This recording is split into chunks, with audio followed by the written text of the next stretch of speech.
Hey there, sports history fan. This is Arnie Chapman, aka the Football History Dude, and I'm here to tell you about an awesome way for you to rub elbows with your favorite podcast hosts here on the Sports History Network, while at the same time rooting for your hometown team this upcoming NFL season. You've been hearing all about our partner, Tailgate Fantasy, the past few weeks. Well, dig on this. Tailgate created a special Sports History Network league for our listeners, so we can put the word fan back into fantasy football together. It's free to join, and if you do so before the season kicks off, you'll automatically be entered into a drawing for a free t-shirt from one of our other partners, Home Field Apparel. It's a win-win-win! So hurry up today and head to sportshistorynetwork.com/tailgate for all the details. Again, that's sportshistorynetwork.com/tailgate. This podcast is part of the Sports History Network, your headquarters for the yesteryear of your favorite sport. You can learn more at sportshistorynetwork.com. Hello, old sports, and welcome to the Hello, Old Sports podcast on the Sports History Network. Along with my co-host and brother, Andrew Newman, I'm Dan Newman, welcoming you to yet another episode of the Hello, Old Sports podcast on the Sports History Network. We hope that you like what you hear tonight, and if you do, you can check us out on Facebook at Hello Old Sports Podcast. You can email us, hellooldsports@gmail.com. And you can please, if you so desire, rate us, review us, give us a nice 5-star rating on iTunes. Tell us what you like. Tell us what you'd like to hear. We always enjoy hearing from our fans. So with that, I will introduce my co-host, Andrew. Andrew, how are you doing tonight? I am doing well, Dan. I am excited for our topic tonight. We are getting into a topic that, you know, I like some of this. I almost said I like some of the stuff we do. You know, I like when we do the specific years of stuff. That's fun. You know, we've interviewed some people recently that has been a lot of fun. But one of the things that kind of excited me the most when we started doing a podcast is like episodes on stuff that are kind of unique. Like I've never heard a podcast talk about what we're going to talk about tonight from this angle. You know, not that none of these stories have ever been told. Obviously they have, but you know, this is just like a novel enough concept to me, at least, that I'm excited for it. Mm-hmm. So what we're going to talk about is we've taken, and I came up with the list, but I think Andrew was basically in concurrence, in 5 sports: football, baseball, hockey, basketball, and heavyweight boxing. We picked the 5 guys who largely are considered the greatest of all time, at least in my mind, and I think Andrew probably mostly agrees, and that's Babe Ruth, that's Michael Jordan, that's Wayne Gretzky, it's Muhammad Ali, and it's Tom Brady. And we are going to talk about the last game that each ever played. Or in the case of Muhammad Ali, we're going to talk about his last ever professional fight. And I kind of got this idea sort of in waves. And I think it was something that had kind of been floating through the back of my mind. I remember Michael Jordan's last game in 2003 when he was with the Wizards. I remember watching it on TV. I wasn't really much of a hockey fan in those days. Not much of one now, if I'm being fair, but I kind of was tangentially aware of Gretzky's last game, especially because it was with the Rangers. And I now remember obviously Brady's last game. And it was kind of, when I was at the 2022 Sabre convention in Baltimore, I picked up a book called Last Time Out, which is by a guy named John Nagowski, Big League Farewells of Baseball's Greats. And that is a whole book devoted just to that topic, just among baseball players, obviously. So I was kind of kicking it around in my head. And then it was actually, I don't know if you remember this, Andrew, we were recording our podcast in January. I think it was the episode that we did on our Baseball Hall of Fame ballot for 2023. And I had the game on, the playoff game, the Bucks-Cowboys game. Mm-hmm. And all of a sudden I look over and it's, I think, 24-0 Dallas. And I was like, oh, geez, I guess that's going to be Brady's last game. And then that really clicked for me there. Like, wouldn't that be kind of a cool episode to take the ones who are largely considered the greatest of all time in their respective sports and talk about their sort of the story leading up to their last game and then their last game. Yeah, and sort of as a preview of this, although I don't mean this flippantly, but outside of Gretzky, who kind of just right before his last game confirmed everybody's speculation that he was planning on retiring, the other four of these are in to some degree of sad or embarrassing, and there's a sliding scale there, but the one of them is much worse than the rest of them. Whether it be tumultuous nature of Tom Brady's whole last season, just the entire aspect of Michael Jordan's Michael Jordan, if we had this conversation without the Wizards thing, we'd be talking about the perfect ending.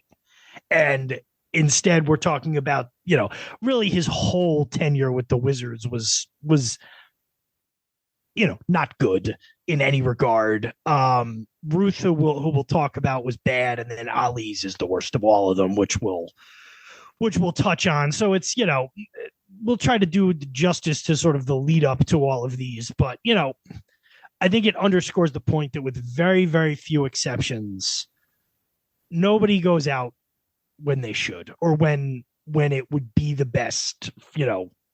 Nobody goes out at the top of their game for the most part. It's rare. Yeah, and maybe that'll be a topic for a future episode. We can kind of talk about some guys who did go out on top, and the ones that immediately come to mind for me, Sandy Koufax, Jim Brown, within like 9 months of each other, Sandy Koufax and Jim Brown, Bill Russell, Elway went out on top. DiMaggio went out winning a World Series. He was obviously, coming towards the end of his prime. You probably got to throw Marciano in there, 49-0. 49-0 record when he retires. So there are guys that do it, but what's interesting is that of those five greatest of all time, none went out with even with the exception of Brady, none went out with even a playoff loss. And Brady's playoff loss was a blowout and also a very strange game for reasons that we'll get into a little bit. Before we start off with this, do you basically agree with my selection of these five as sort of the greatest of all time in their respective sports? Yeah, and this isn't the episode to quibble with. I mean, Ruth, we're not even if I would personally argue against any one of these, and I don't think I would, but even if I would, these are the consensus best players of all time in each sport. Maybe a little bit of a disagreement some people might have about Brady. Well, it's so hard to compare positions and eras, and Jim Brown. I know there is a sizable, small but vocal minority of people who insist that Mario Lemieux was a better player than Wayne Gretzky was, mostly concentrated in that Western Pennsylvania area. But no, I mean, you couldn't do this with anybody. Not only do I think they're the best in each respective division, these are the icons. And the point is, they were acknowledged as, at the moment they retired, they were acknowledged as the best player to have ever done it in their sport, which is a key aspect of this. All right, so we talked a little bit about this before we started recording. I think chronologically maybe might be the right way to go here, huh? Sure, we can do it chronologically. So I guess that would start us with Babe Ruth and the story of his couple of months with the 1935 Braves, correct?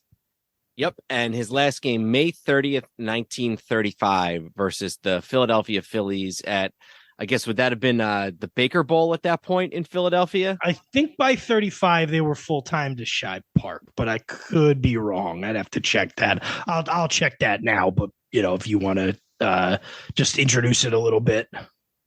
So Babe Ruth, obviously great all-time players, most notably with the Yankees, is traded to the Yankees in 1920, just in time for the 1920 season, and goes on to play 15 legendary seasons with the New York Yankees in Wins, what does he win? He wins 4 World Series, makes it to another 3, and sets records for all-time and single-season home run records that just dwarf what has ever been done before, and people think that there's a chance that these records might not ever be broken. By 1935, Babe Ruth is really starting to age a little bit. He is 40 years of age going into the 1935 season. He actually, the funny thing is Ruth actually does not have a terrible season in 1934 with the Yankees. He's 39. He hits for a 288 average, only the second time since 1917 that his average dips below 300. And he hits 288 with 22 home runs, 84 RBIs. The Yankees do not win the pennant. They finish second with a 94-60 record to the Detroit Tigers in the American League. So despite the fact that by the time he gets to Boston with the Braves in 1935, he is broken down and old, it really happens quickly. It's more just that Ruth is kind of starting to wear out his welcome. It's been made clear to him that he's never going to be the manager of the Yankees, which is something that he really very much wanted. He doesn't get along very well with Joe McCarthy, who's the new manager of the Yankees. But as rapid as the decline would be for Ruth in 35 with the Braves, he's still a pretty good player in 1934. Yeah, he had 22 homers and 84 RBIs in 34. You mentioned he hit 288, which was well off of his career numbers, but still, he was far from useless. You know, he was still a very good, worthwhile player for the Yankees, or at the very least a hitter. You know, by the early 30s, it was becoming more and more Lou Gehrig's team. In 1931, Joe McCarthy became the manager. He doesn't like Ruth because he believes Ruth is a communist. That is a different Joe McCarthy. Different Joe McCarthy. Got it. No, so Ruth has always been sort of fixated on becoming a manager, or later in his career he was. In 1934, Ruth starts really openly campaigning to become the manager, a position that is filled at the moment by Joe McCarthy, who's won a world championship with the Yankees already. They basically offer him like a peace offering of saying, we'll make you the manager of our top farm team. I believe the Newark Eagles, or the Newark something was the team name. Newark Bears. Newark Bears. Okay. I think Newark Eagle was the newspaper. Or was that a Negro League team? I think the Newark Eagles were a Negro League team. Okay. So it's my mistake. Ruth kind of dismisses that as beneath him to become a minor league or to become a farm team manager. So the 34 off season, Ruth goes on this around the world tour, primarily to Japan. During that tour, Rupert is trying to essentially send Ruth away to somewhere where he can become a manager. I think this has gotten portrayed a little as the Yankees like casting aside Ruth. And I guess you could argue to an extent they did, but like at the same time, based on what we're going to talk about, were they wrong to do that? You know what I mean? Like he obviously does not have much good baseball in front of him. So, they start asking around American League teams because this is still very much the days of, loyalty between leagues and things like that. But ultimately he ends up with a deal to essentially sell Ruth outright to the Boston Braves, who are, a very much an also ran team in Boston. The Red Sox have been the major team in Boston for a very long time at this point. I might pronounce both of his names wrong, but Emil Fuchs is the owner of the Braves at the time. Judge Emil Fuchs. Unable to afford the rent at Braves Field, Fuchs had considered holding dog races there when the Braves were not at home, only to be turned down by Landis. Rupert said he would not release Ruth to go to another team as a full-time player. So they basically come up with this deal where because Ruth's also not all that interested in being a full-time player anymore, where they're going to send Ruth to the Braves. The Braves are interested in him as a gate attraction. Ruth will go to the Braves with the basically fake title of assistant manager. And they either imply directly or indirectly that Ruth will take over as manager in 1936, which they never had any intention of doing. So that's the stage for which Babe Ruth comes to the Boston Braves. He's back in Boston where his career started back 20 years earlier with the Red Sox dynasty of the 19 teens. He's in the National League for the first time at 40 years old. And the story of the next 2 months is him realizing that he's essentially a show pony for the Braves and really by the National League writ large to get some money in the turnstiles. Just a little bit about the team he joins. You mentioned Judge Emil Fuchs, who is an actual judge. I think he's an expert in election law, I believe. The Braves actually have not been that bad over the last couple of years, despite what they do in 1935. Just 2 years earlier, they had a winning record. They were 83-71-2. That was good enough for fourth in the National League. They're managed by a guy by the name of Bill McKechnie, who's in the Hall of Fame as a manager. Not for this. I'm sorry? Not for this. Not for this, no. In fact, this is probably the team that McKechnie has the least amount of success with. He manages 4 different National League teams in his career, which begins in 1922 and goes all the way until 1946. He wins a pennant with the Cardinals in 28. 3 years earlier, he'd won a World Series with Pittsburgh in 25. And then after Boston, he moves on to the Reds and wins a pennant in 39 and then a World Series in 40. So this is a really good manager and a guy, like I said, who is in the Hall of Fame. But the team is not doing well. They play at Braves Field, which, as I can attest, is only about a mile or so from Fenway Park. It is on the site of the present day sports field, arena, stadium, whatever you want to call it, for Boston University football. Which is what I believe most Boston University students refer to athletic facilities as. As what? Sports field, arena, stadium, whatever you want to call it. Well, it's hard to know whatever. And I was about to misspeak and say football. They haven't had a football team in 25 years. So it's where the soccer and field hockey and all those things are played. So, yeah. So he joins this team. He quickly realizes that this is not the same as what he is used to with the Yankees. You mentioned the thing about the dog racing at Braves Field. That is something that Fuchs wants to do at Braves Field. This so angers his other owners that Kennesaw Mountain Landis, the commissioner of baseball, threatens to quit if Fuchs holds dog races at Braves Field, which feels a little bit extreme that the commissioner would so object to one of the 16 teams holding dog racing that he would quit his job as commissioner.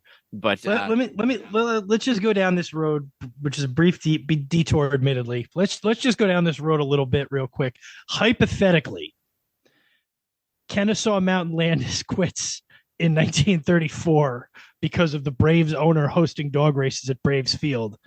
Baseball likely gets integrated a little quicker.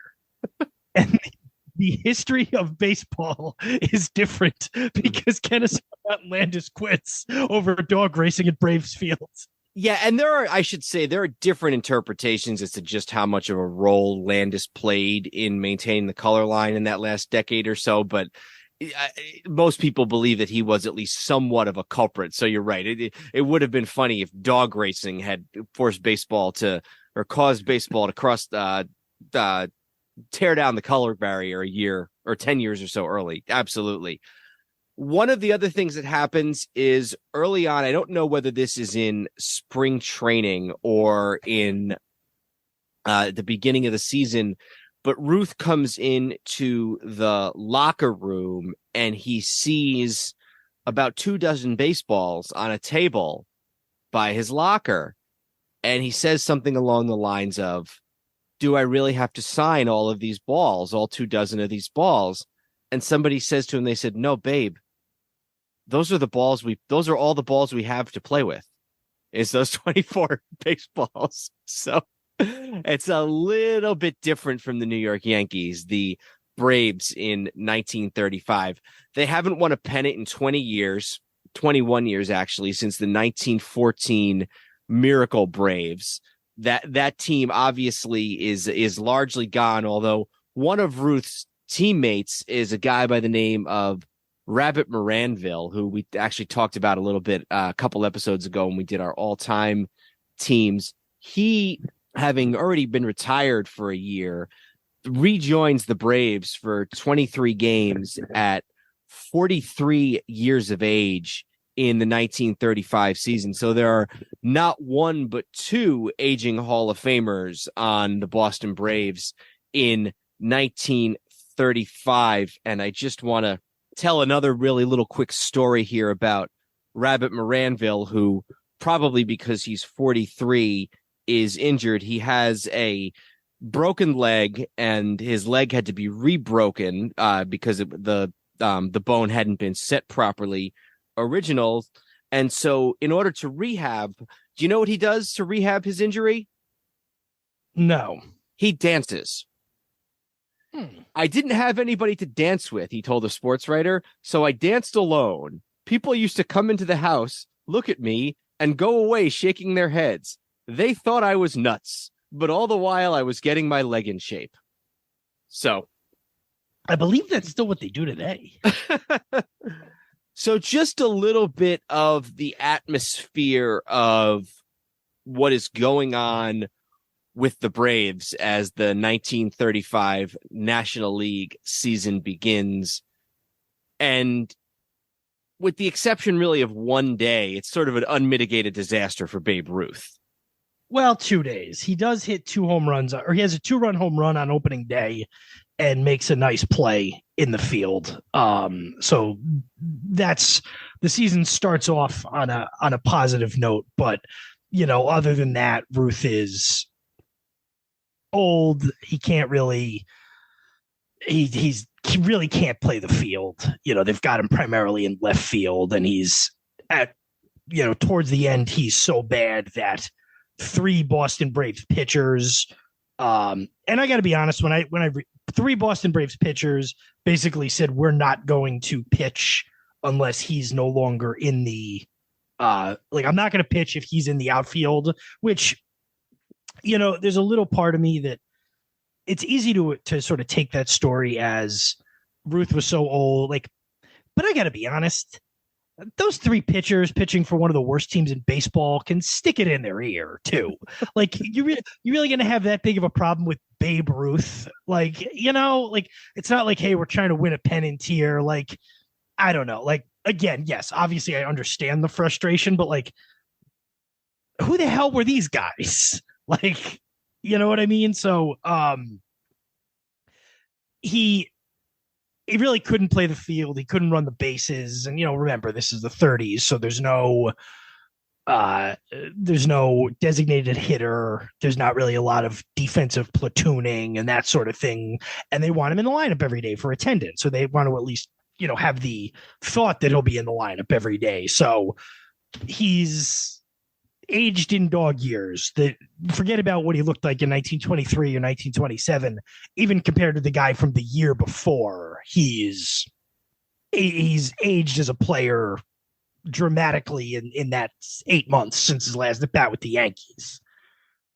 So on May 12th, he goes to Judge Fuchs. His average is 154. He's only got 3 home runs in 21 games, and he wants to retire. But Fuchs insisted that Ruth go on the team's upcoming road trips to Pittsburgh, Cincinnati, and Philadelphia, all National League cities that are planning Babe Ruth days for Babe Ruth. And Fuchs makes a point here, which is actually a pretty good one, an interesting one. Ruth had never played in the National League. So he'd been to Philadelphia to play against the Athletics, but as a major leaguer, he'd never played, I guess, other than 27 in the World Series against Pittsburgh, but that was 2 games. Most fans in a lot of National League cities, and I mean, how much crossover was there not in those days? What were the sole National League cities? It was Pittsburgh and Cincinnati. Were those the only 2? Well, you had 2 in New York. You had 1 in Boston, you had 1 in Philly, you had 1 in St. Louis, and you had 1 in Chicago. Yeah, you're right. So, okay, so those are the only 2. But only even so, 3 in the American League then, by the way, too. Detroit, Cleveland, and Washington. Yeah, no, that's exactly right. So, yeah, there weren't a lot of that whole time. There weren't a lot of crossover cities. But this road trip had 2 of the 3 in the National League. So he does decide to go, and he has sort of this one last memorable day at Forbes Field against the Pittsburgh Pirates, where he hits 3 home runs, including a ball all the way out of Forbes Field off of a guy named Guy Bush that they measure over 500 feet, and it's the longest home run ever hit at Forbes Field. So a couple of things I didn't know about this. One, I didn't know that this was actually his last. I didn't know that they lost this game. He hit 3 home runs, and they still lost 11-7 to the Pirates. How many RBIs did he have in those 3 home runs? I'm going to look that up. I believe he had. Ruth drove in 6 of the Braves' 7 runs with his 3 blasts. Good God. So I didn't know that. And the other thing I didn't know, and I told you this as we were doing the research, and, shame on me, because for all these years, I talk a lot about movies taking liberties and, better movies than the John Goodman Babe Ruth movie take liberties. I thought this was his last game. I did not know until I did the research for this that he, in fact, played for 5 more games after this. Now, when you say better movies than the John Goodman Babe Ruth movie, do you mean every other movie ever made? For the most part, yes. God, that movie is so horrible. I think I read somewhere that John Goodman was not happy with how it came out. I think he really studied Ruth and wanted it to be sort of more of a biopic. And when he realized he was just going to portray this sort of fat moron running around the bases like a 5-year-old, I don't think he was thrilled with how it came out. But that is a terrible movie. I don't think we even knew at the time, though, because John Goodman was basically like the guy from Roseanne. John Goodman then went on and became he was then, but became known as this phenomenal actor for 20 more years. He was shortly after that in The Big Lebowski. He's still on a really popular TV show now, The Righteous Gemstones. He's been in movies. He became this very distinguished actor, but at the time it was the TV dad from Roseanne is just going to play fat old Babe Ruth on some TV movie. But yeah, and honestly, even the Ken Burns baseball kind of alludes to that being his last game.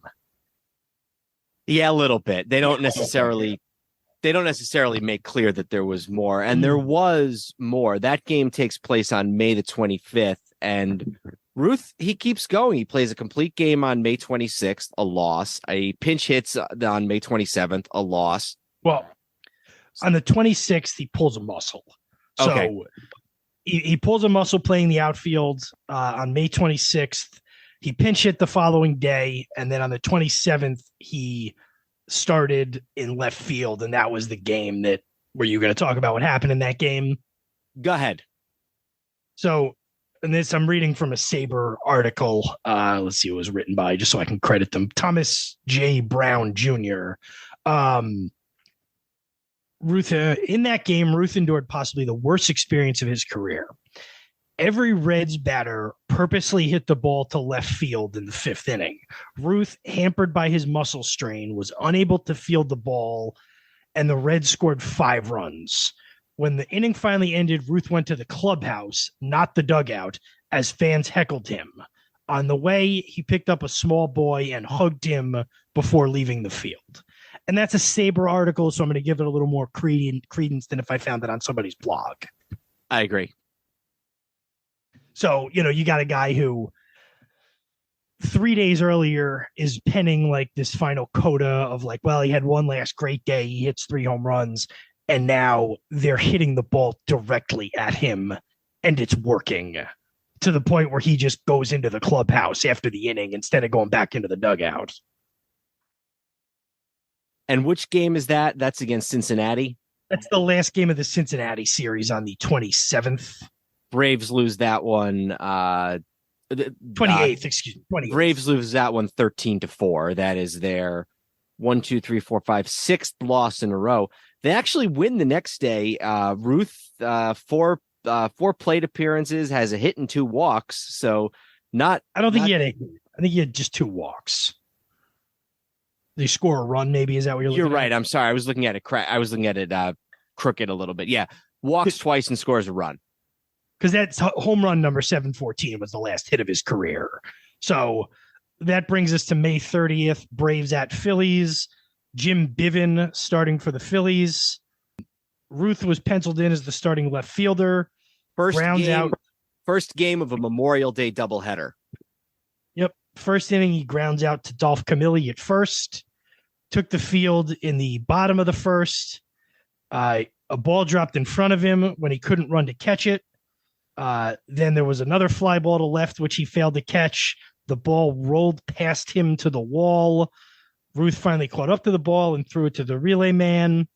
The relay man then threw it and got Lou Chioza out at the plate, trying to stretch it into an inside the park home run. So Ruth did get an assist. And again, as the Braves left the field after the third out, Ruth left through the center field fence where the clubhouse was located, trotted off the field. 18,000 fans who had shown up gave him one last standing ovation.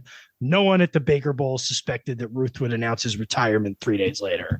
So Ruth plays in that day 1 inning. He grounds out to the first baseman.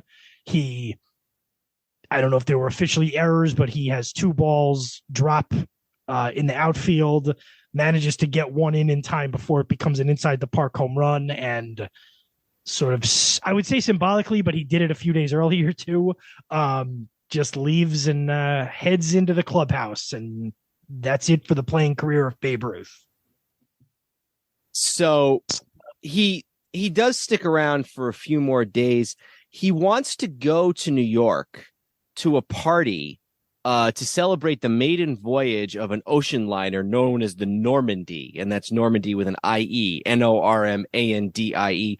Fuchs does not want him to go, and Ruth, Fuchs is thinking, okay, well, I paid all this money for Babe Ruth, and he has not saved my team financially in any way, shape, or form. So Ruth gets angry. He decides that he wants to go to this party, so he's just going to retire.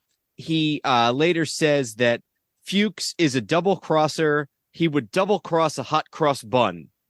And that is the end of the Major League Baseball career of the guy who I still consider the greatest of all time.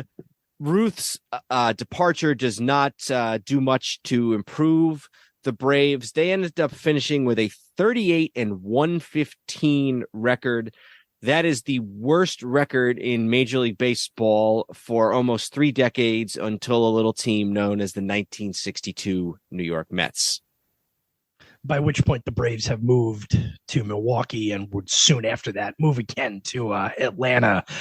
I thought, interestingly, and I guess more interestingly, just based now on where I live in Connecticut, Ruth did tell Fuchs that he was willing to play in an exhibition game in Bridgeport, Connecticut, because he'd been promised that he would play in that game. Fuchs was angry, refused to let Ruth play in the game. Ruth quit. Fuchs told him he was fired, and he officially retires on June the 3rd, 1935, which I believe is where he gives that hot cross bun quote. For Ruth, the only other time he'll put on a Major League uniform in an official capacity is 1938 with the Brooklyn Dodgers, where he's the first base coach. Again, he's a glorified gate attraction. This is before the Dodgers in the 40s became, the Brooklyn Dodgers that there's been a book or two written about. So he's basically there to take batting practice and, encourage guys at first base. I don't think he's given any signs or anything like that. And then after that, is pretty much out of baseball, makes some PR appearances and things like that. But never seriously is considered to be a manager. We'll talk about that in just a second. And never forever will be. There's that brief 2-month stretch where he was a Boston Brave chasing after balls in left field, sadly. A little bit of a quick aftermath on the Braves. They changed their name temporarily to the Boston Bees in 1936. I'm not exactly sure why they do that, if that's to sort of distance themselves from the terribleness of the year before. They go back to being the Braves in 1941. McKenke lasts for 2 more seasons as manager. They have a winning season in 37 at 79 and 73, but by 38 he's gone. And his replacement as manager is a gentleman who you've heard of, who I've heard of, by the name of Casey Stengel, in one of his National League managing stints before he ends up coming to the Yankees in late 1949. Most famous part about Casey Stengel's tenure in Boston, he is so disliked by the Boston writers that when he gets hit by a cab and has his leg broken, a writer suggests that the cab driver be named MVP of the Braves for the 1943 season. So not a lot of love for Casey with the Boston Braves /Bees. And that's Ruth. And I guess next, unless you had anything to add on Ruth, look, what else do you have to add on Ruth? It's not specifically about his last game, but it's sort of intrinsically entwined in it. Should he have gotten a chance to be a major league manager somewhere? I don't know, because I don't know what it means. I've read somewhere sometime, I don't know if this is true, and I don't think it is. Some people have postulated this, and I haven't researched it, that if he were made a manager, had plans to immediately integrate whatever team he was managing. Now, that doesn't sound true. I've heard people serious, I've heard that on panels. That's not just something I've seen, I don't know that that's true, because again, it's what about the owner? Wouldn't the owner have some say in that? He's got to sign the players and pay the salaries. So that's sort of been a theory that's been floated out there. The other thing that you hear out there is, well, he couldn't manage himself. How could he manage the team? I don't buy that. That I don't buy. I bought that it was said. Oh, yeah. No, I'm saying that I don't buy as a reason. I don't think Babe Ruth would have been a great manager. I think he probably would have lost interest in it pretty quickly. That's the reason I don't buy the thing of he couldn't manage himself. There were plenty of guys back then who couldn't manage themselves and managed to do, the quote that he couldn't manage himself. He managed to hit 714 home runs when the next closest guy had 8. I think he would. I don't think that would have necessarily been a problem. There have been managers who've been drunks, whatever else in the last 100 years. I don't think he would have been a great manager, but I don't think it's because of that. I would want to learn more about the question. I would specifically want to learn more about what was out there for him, Mm-hmm. What was, I'm sorry, I just had a sudden sort of burst of revelation that there are a lot of parallels between this story and another one that we're going to get to probably in about 45 minutes. And that just kind of struck me for a second. It didn't even, I don't know, it hadn't really occurred to me, but we can move on because of the time frame. But one thing that occurs to me, if Bill Veeck had come along a little earlier, you could have seen that. You could have seen Bill Veeck, the manager of the St. Louis Browns, George Herman, Babe Ruth. Well, and that was the one thing I wanted to say is I do want, and Veeck was all about integrating too. So even if the integration story was true, but I wonder how widely the net was cast. I mean, would he have been willing? I mean, I guess if he was willing to manage the Boston Braves, he would have been willing to manage anybody. But how long did he actually actively search for a managerial job? And also, my understanding from and I've read this a long time ago, I didn't see it, in my recent research, was that he was offered a AAA job and turned it down, which even in those days, most managers didn't go right into major league managing. So he could have, there were other things he could have done. So, and that's why I say, I don't think he was that serious about it. I think even if, let's say, the St. Louis Browns or the Senators had hired him and he managed for a year, I think he would have been, too many headaches and too many, the modern ball player, like that kind of thing. And then he would have been gone. But, just an interesting thought exercise. But all right. So Next up, we're going to fast forward many years, almost 50 years. We're going to fast forward to December 11th in Jamaica. Muhammad Ali in his final heavyweight fight against Trevor Berbick. December 11th of what year? Because you said December 11th. December 11th, 1981. Okay. So I talked about how Ruth was depressing, or a little sad, I guess. This is the equivalent of somebody who is just as past their prime as Babe Ruth was in 1935, except he's getting punched in the head. I watched this whole fight in preparation for this. So just for a moment, sort of the boxing career of Muhammad Ali. And I don't worry, I'm not going to literally get into the boxing career of Muhammad Ali. So 1967 is when he's his last fight before he's, exiled from boxing for refusing induction into the Vietnam War is March of 67 against Zora Foley or Foley. I don't know how they pronounce that. He's reinstated in 1970, has a couple of fights, sort of tune-ups for the big Frazier fight. Loses to Frazier the first time in the Garden, fights a few more times, rematch with Frazier, ultimately beats he loses to Ken Norton in 1973 for his second loss, beats Norton again. Frazier with the second fight, the Thrill in Manila, beats Foreman, blah, blah, blah. So he's 49-2 after the Thrill in Manila in October of 1975. Has a couple more fights Norton again, fights Ernie Shavers in September 29th of 1977, wins and goes to 55-2. It is after the Ernie Shavers fight that his longtime physician and cornerman, Ferdy Pacheco, does in September of 1977, Ferdy Pacheco, after the fight against Shavers, Pacheco performs a post-fight battery of reflex tests. After Ali didn't perform at a level that would be requisite for being able to protect himself in the ring, an alarmed Pacheco recommends that Ali retire immediately from boxing. Ali refuses, and to Pacheco's credit, he says from both a medical and an ethical perspective, I can't do it. The New York State Athletic Commission gave me a report that showed Ali's kidneys were falling apart. I wrote to Angelo Dundee, his wife, and to Ali himself. I got nothing back. That's when I decided enough is enough.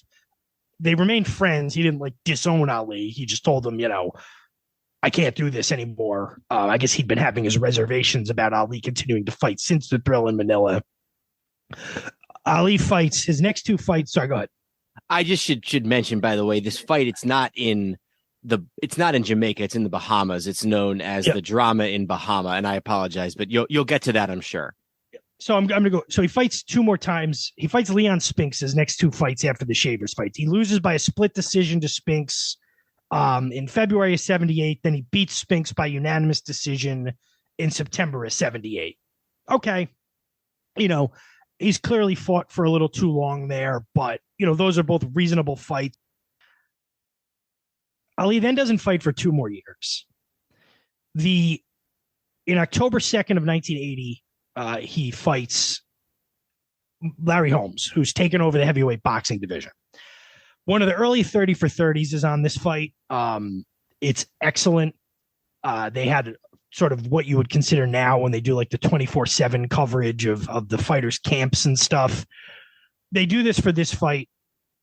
It's alarming because Ali is very clearly, this is before even the Holmes fight, is very clearly suffering from some sort of brain damage or effects of, obviously he would be ultimately diagnosed with Parkinson's, whether it's early symptoms of Parkinson's or something else. He clearly is, to use the sort of insensitive parlance, he's at the very least punch drunk. And he has a hard time forming words. He has a hard time being understood. He fights Holmes. He's already experiencing tingling in his hands and slurred speech. Holmes, who had gotten a lot of guff for sort of taking over the division from the likes of Ali and Frazier and at the time Foreman, keeps waiting on the referee to stop the fight, and the referee won't stop the fight. And Holmes Ali had sort of been his hero when he was growing up, right? Yes. And this, again, I don't want to, this is about the next one. So, but Holmes is basically looking at the ref, like, stop the fight. And the ref, out of loyalty to Ali or whatever, just lets Holmes keep beating Ali up. And Holmes took a lot of flack for that. In the end of that 30 for 30, he talks about how people come up to him and say, I'll never forgive you for what you did to Muhammad Ali. And he's like, what was I supposed to do? Like, the guy wouldn't stop the fight. Like, so that happens. Everybody knows, okay, Ali, Holmes wins the fight. I believe the ref stops the fight. Everybody goes, what a sad end to Muhammad Ali's career. He, stayed too long and all of this. And, obviously he'll never step back in the ring again, which brings us to this, which is what it's called Drama in the Bahamas, or Drama in Bahama. 1981. Go ahead. Muhammad Ali versus Trevor Berbick. Let me just add a couple of things. First of all, this is over a year after his last fight. It takes him a while to get cleared to fight again. He also had failed a drug test for painkillers and antidepressants in the immediate aftermath of the Holmes fight. He claims that he didn't take those drugs until after the fight. But nonetheless, there's questions about his health. There's questions about his licensing and, the failure of this drug test.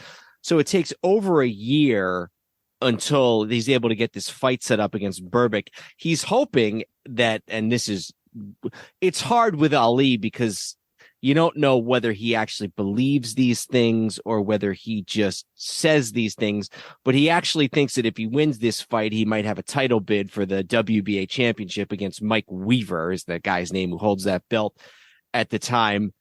And this whole thing is just a disaster. And I have some things I want to point out from the sort of the lead up to this fight in the Bahamas, but I'll turn it back over to you before that. Yeah, so only a couple of things I wanted to say on it. The reason it's in the Bahamas is it's not like When the Thrill in Manila, because Ferdinand Marcos offered them a lot of money to come and basically sports wash his brutal regime. It wasn't because, like, when they did it in Zaire for him and Foreman. The reason this fight was in the Bahamas is it was the only place Muhammad Ali had a chance of being allowed to fight. Every state board had denied him a license. I'm assuming some more reputable foreign countries from a sports standpoint wouldn't allow him to box. That's why this fight was in Nassau, Bahamas. So a couple of the things I'm going to cite right now are from Wikipedia, but they seem to be sourced from a book about Ali, and I'll give you the book's name. And I have another book of Ali that I'm holding in my hand, a book called Muhammad Ali, The Glory Years by Felix Dennis and Don Atio, Atyo. So I'm assuming this is legit. First of all, Ali claims before the fight that he's been declared fit by, quote, even the best white doctors. I don't know exactly what he was getting at there, but that's what he says. The promoter of the fight was James Cornelius, a convicted felon with links to the Nation of Islam. However, a problem arose since Don King had signed Trevor Berbick up for a 3-fight deal. When King arrived in Nassau to demand his share of the profits from the fight, he was greeted by 2 friends of Cornelius who administered a beating to Don King. Probably not the first or the last beating that Don King receives as a result of his... And we should point out that there's differing points of view of that story. But long story short, they got into a brawl.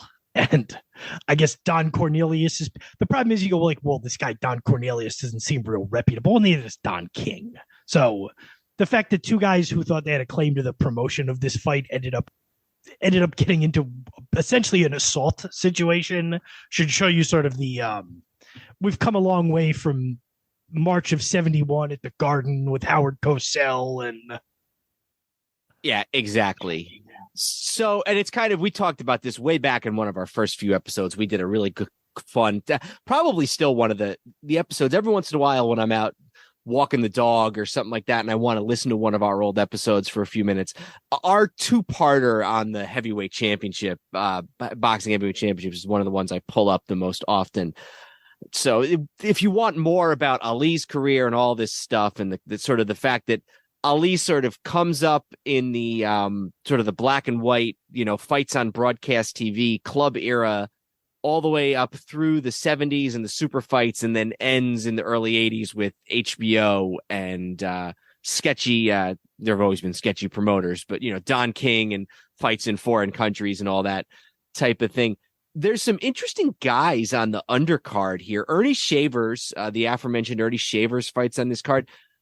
Thomas the Hitman Hearns, who just 3 months earlier had his first fight with Sugar Ray Leonard, one of and that ends up being I guess they don't fight again for like 8 years, but it's a famous fight between Hagler and Leonard in September of 81, where Leonard wins, and I think sort of unifies the welterweight titles.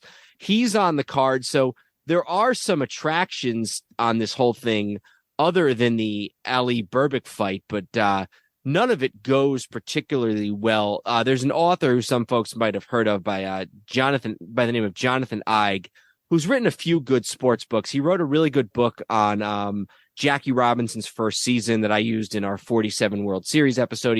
He wrote a really good Lou Gehrig biography a bunch of years back, and he's also written an Ali biography. And this is his description of this fight. The fight started late because organizers couldn't find keys to unlock the gates surrounding the baseball field where the arena had been built. Ali entered the ring slowly and somberly. One of the promoters, a guy by the name of Jace, had forgotten to purchase boxing gloves for the event, which meant all the fighters on the card that night had to share the same 2 pairs. By the time of the main event, the gloves were heavy with sweat.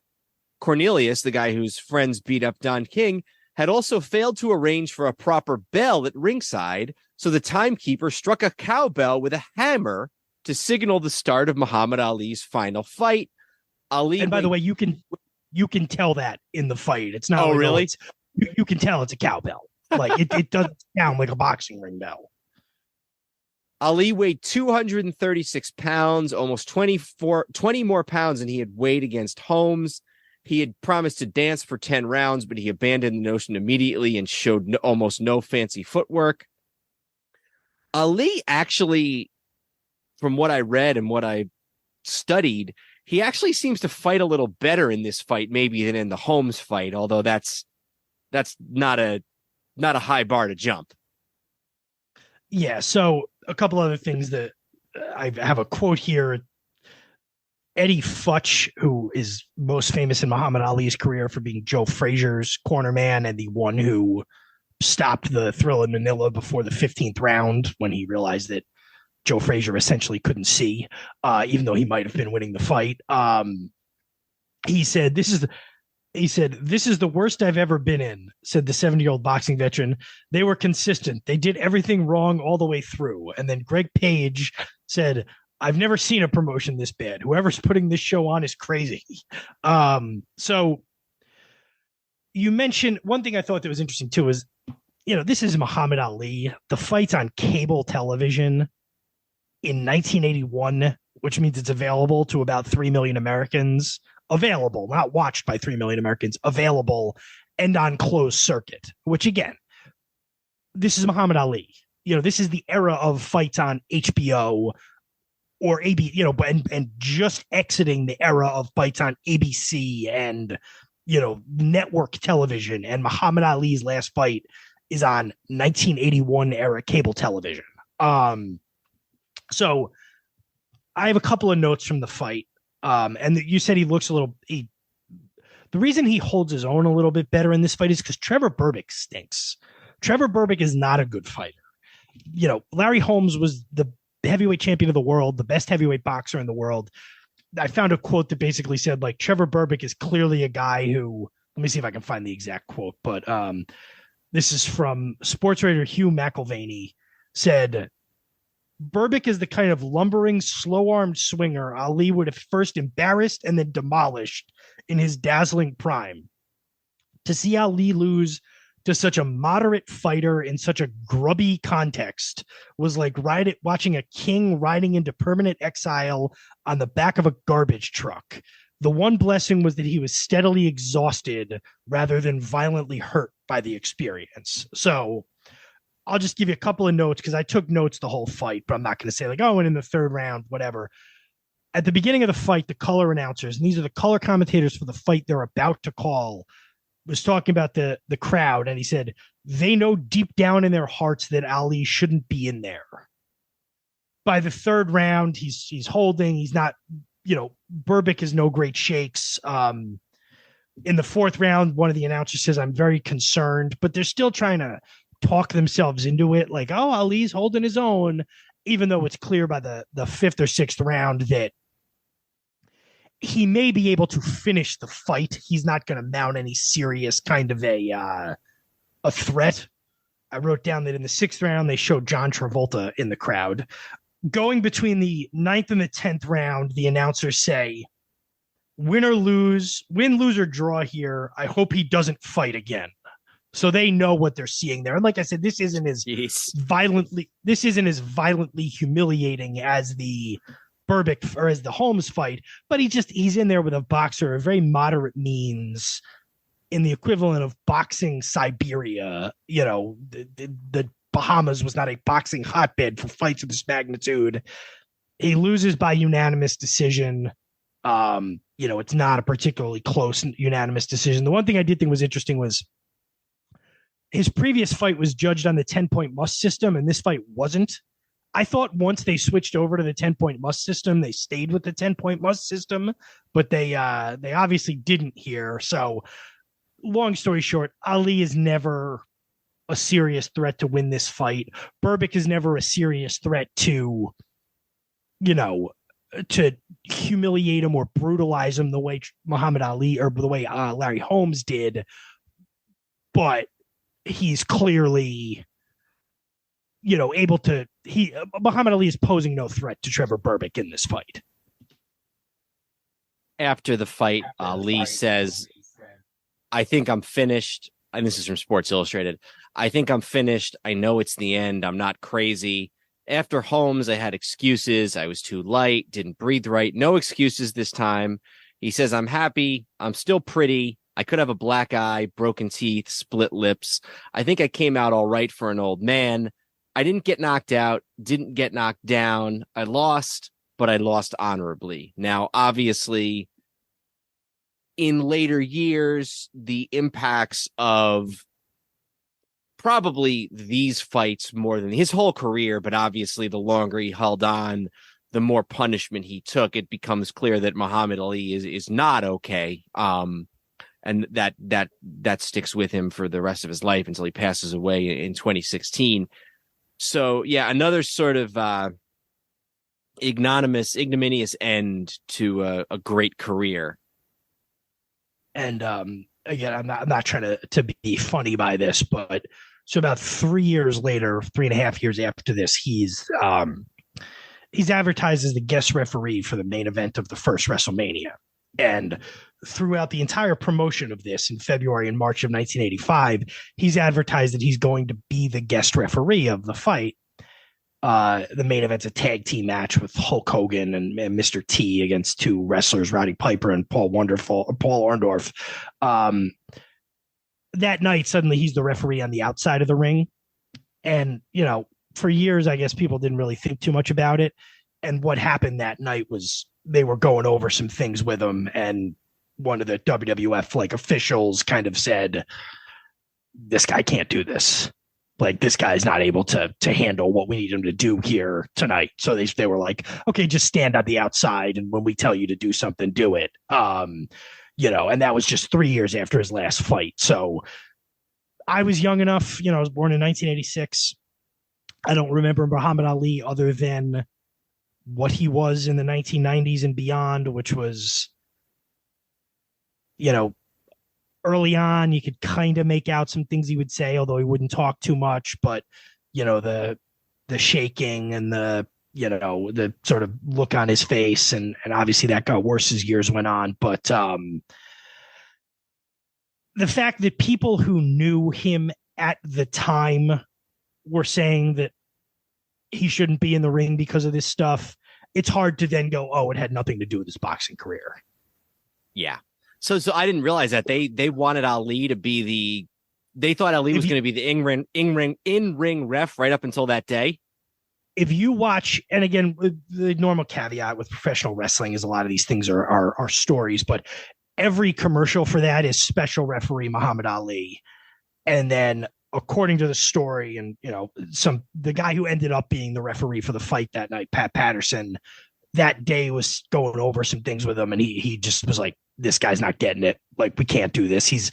We've advertised him, we have to use him, but he can't do the things we need him to do there. Not that he had to like fight anybody, but to remember certain things at certain times and things. And they just, and that was before it was widely known that he still physically passed for a guy in relatively good shape, but it had obviously compounded in those few years since his last fight. So, you can talk about, and we'll move on in a second, I know, but you can talk about Babe Ruth playing too long and not being able to field, or, Michael Jordan not being Michael Jordan when he came back. The reality of the fact is, with boxing, you get punched in the head. And when you're out there past when you should be out there, it's a major problem. Before we go, we should just sort of give a quick a coda on the story of Trevor Berbick. Career lasts a little while longer. He actually goes on to win the WBC title before losing it to Mike Tyson. He's the last guy to fight Ali, and he's one of the first guys to fight Tyson, or at least one of the first to fight Tyson on a major stage. I think that Berbick and Holmes are the only two guys who fight both Ali and Tyson. I might be missing one. I'm no expert, but I think those are the two that immediately come to mind. I don't know if Tyson fought Larry Holmes. No, he did. 88. I just looked it up. Oh, did he? Okay. And they each fought a Spinks, but a different Spinks. So I should point that out that so I watched that whole fight, the fight we just talked about, and then like I'm getting ready to go to bed last week when I'm doing the research on this, and I was like, you know what? This was annoying to me, watching Trevor Berbick like for 10 rounds, like outbox Muhammad Ali. I was like, for me, I'm just gonna watch the other fight for a second. And it goes 2 rounds, but in that second round, Tyson has Berbick on the ground very quick.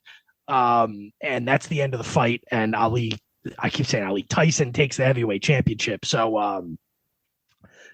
obviously he was fighting a prime Mike Tyson, but just sort of underscores that Trevor Berbick at no point was any kind of great fighter. To hold the guys who hold victories against Muhammad Ali are Ken Norton, Leon Spinks, Joe Frazier, Larry Holmes, and then Trevor Berbick.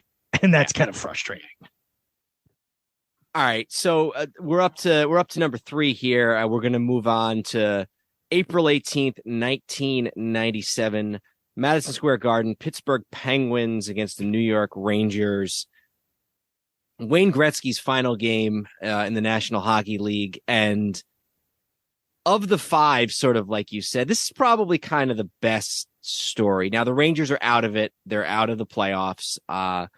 Gretzky, well, it had widely been believed this was going to be his last game. He doesn't announce it until 2 or 3 days earlier. So they planned this ceremony for him and some of his former teammates or former rivals, including Mario Lemieux, who is a member of the Pittsburgh Penguins, but I believe is injured. He does not play in the game. Lemieux kind of had weird things where he had a cancer thing, and then he was injured, and then he was retired, then he unretired. So Lemieux was sort of back and forth, where he played some years and didn't play some years for a while in the later part of his career. But Lemieux is there. Mark Messier is there as part of this ceremony for Gretzky's final game. The Gretzky, just to give you sort of the quick version of Gretzky's career, starts with actually starts in the WHA, the World Hockey Association. First team he plays on is the Indianapolis Racers, who I think I mentioned in one of our Mount Rushmore episodes. He plays with them for about, I think it's about 8 games, then goes to Edmonton, and plays with Edmonton, wins all of those Stanley Cups in the mid 80s with Messier, among others, gets traded to the Kings. That's another 30 for 30, another early 30 for 30. I think that's the second one. Yeah. What's that called? The Great Trade Robbery or something like that. Yeah. I forget but it's something like that. Yeah. So then he ends up at sort of a mid-season trade to the St. Louis Blues in 96. Then he becomes a free agent and he signs with the Rangers. And in addition to it being a big deal in this 96 offseason that the greatest of all time is signed with, the biggest stage in sports in New York City, he's also reuniting with Mark Messier. Rangers had won the Cup a couple of years earlier, hadn't made it back. And then this was supposed to be sort of the new golden age of the Rangers with these two great players, Messier and, of course, Gretzky, reuniting to try and win another cup for the Rangers. They'd won how many? 4, I think, in Edmonton. And Messier had won a 5th in Edmonton after Gretzky left, and then another one with the Rangers. But then it only lasts one season because Messier has a contract dispute in the 97 offseason. He goes to where does he end up? I want to say Vancouver. He goes to Vancouver, and I believe is still with Vancouver in the 98-99 season, but he comes back and, for the pregame ceremony and honors Wayne Gretzky. Let me look here. He's with Vancouver, and then ironically plays one more year with Vancouver before he re-signs with the Rangers and spends the last 4 seasons of his career with the Rangers. So he does come back, but they bring Lemieux back. They bring Messier back. Gretzky's whole family is there. I read this a long time ago. Dave Checketts, then the president of Madison Square Garden, drives onto the ice with a brand new car for Gretzky, and Gretzky's father is in the passenger seat. And it was often suspected that Checketts did that because he knew that the only way that he wouldn't get booed by the Madison Square Garden crowd was if he was riding up with Wayne Gretzky's father. Incidentally, a lot of the reasons why Checketts was going to get booed didn't have anything to do with the Rangers. It was because of some of the palace drama with the Knicks in the spring of 1999 with Van Gundy and Ernie Grunfeld being fired and Checketts flirting with Phil Jackson, all that stuff. So some Knicks drama makes its way into the Gretzky retirement ceremony. Gets a pregame message, on the big screen from Gordie Howe, who'd been his childhood idol. He's awarded the Lady Bing's Trophy for sportsmanship right prior to that game, and he I don't believe he'd ever won that award in his time in the NHL. The commissioner, Gary Bettman, who's still the commissioner to this day, is announces, and this is the baseball had done this with Jackie Robinson in a different context a couple years earlier. Bettman announces that no NHL player will ever wear number 99 after Wayne Gretzky. Not that a lot had in the first place, if we're being completely honest, but they do this nice ceremony. We'll get to the game in a minute, but it's just kind of a nice ceremony and a nice day and a fitting exit for once for one of these guys. Yeah. So going back to 1996, he had been with St. Louis, and the thought was he was going to sign. He was, that he had gotten an offer from the Blues. He was a mid-season replacement for them. They thought they had a chance to make a run to the Stanley Cup. I think they got eliminated in the second round. The coach of the Blues by then is the former Rangers coach, Mike Keenan, who Gretzky had never gotten along with. Keenan had been the coach of the Canadian team, the Team Canada, like Olympic team, national team, and Gretzky and him had never gotten along. Keenan, for some reason, thought it was a good idea, even in 1996, to call out Gretzky, as if he was just any other player, which Gretzky didn't take kindly to. So he left some money on the table to sign with the Rangers. In addition to reuniting with Messier, he was reuniting with Luc Robitaille, who was one of his key teammates during his Kings tenure. Yeah. Obviously, the team wasn't as successful when he was with the Kings. They did get to a Stanley Cup Finals in 1993 and lost to the Montreal Canadiens. So he signs with the Rangers, like we talked about. 97, they get to the conference finals. They lose in 5 games to the Flyers. 98, 99 is a very down year for Gretzky. He's playing pretty much every game.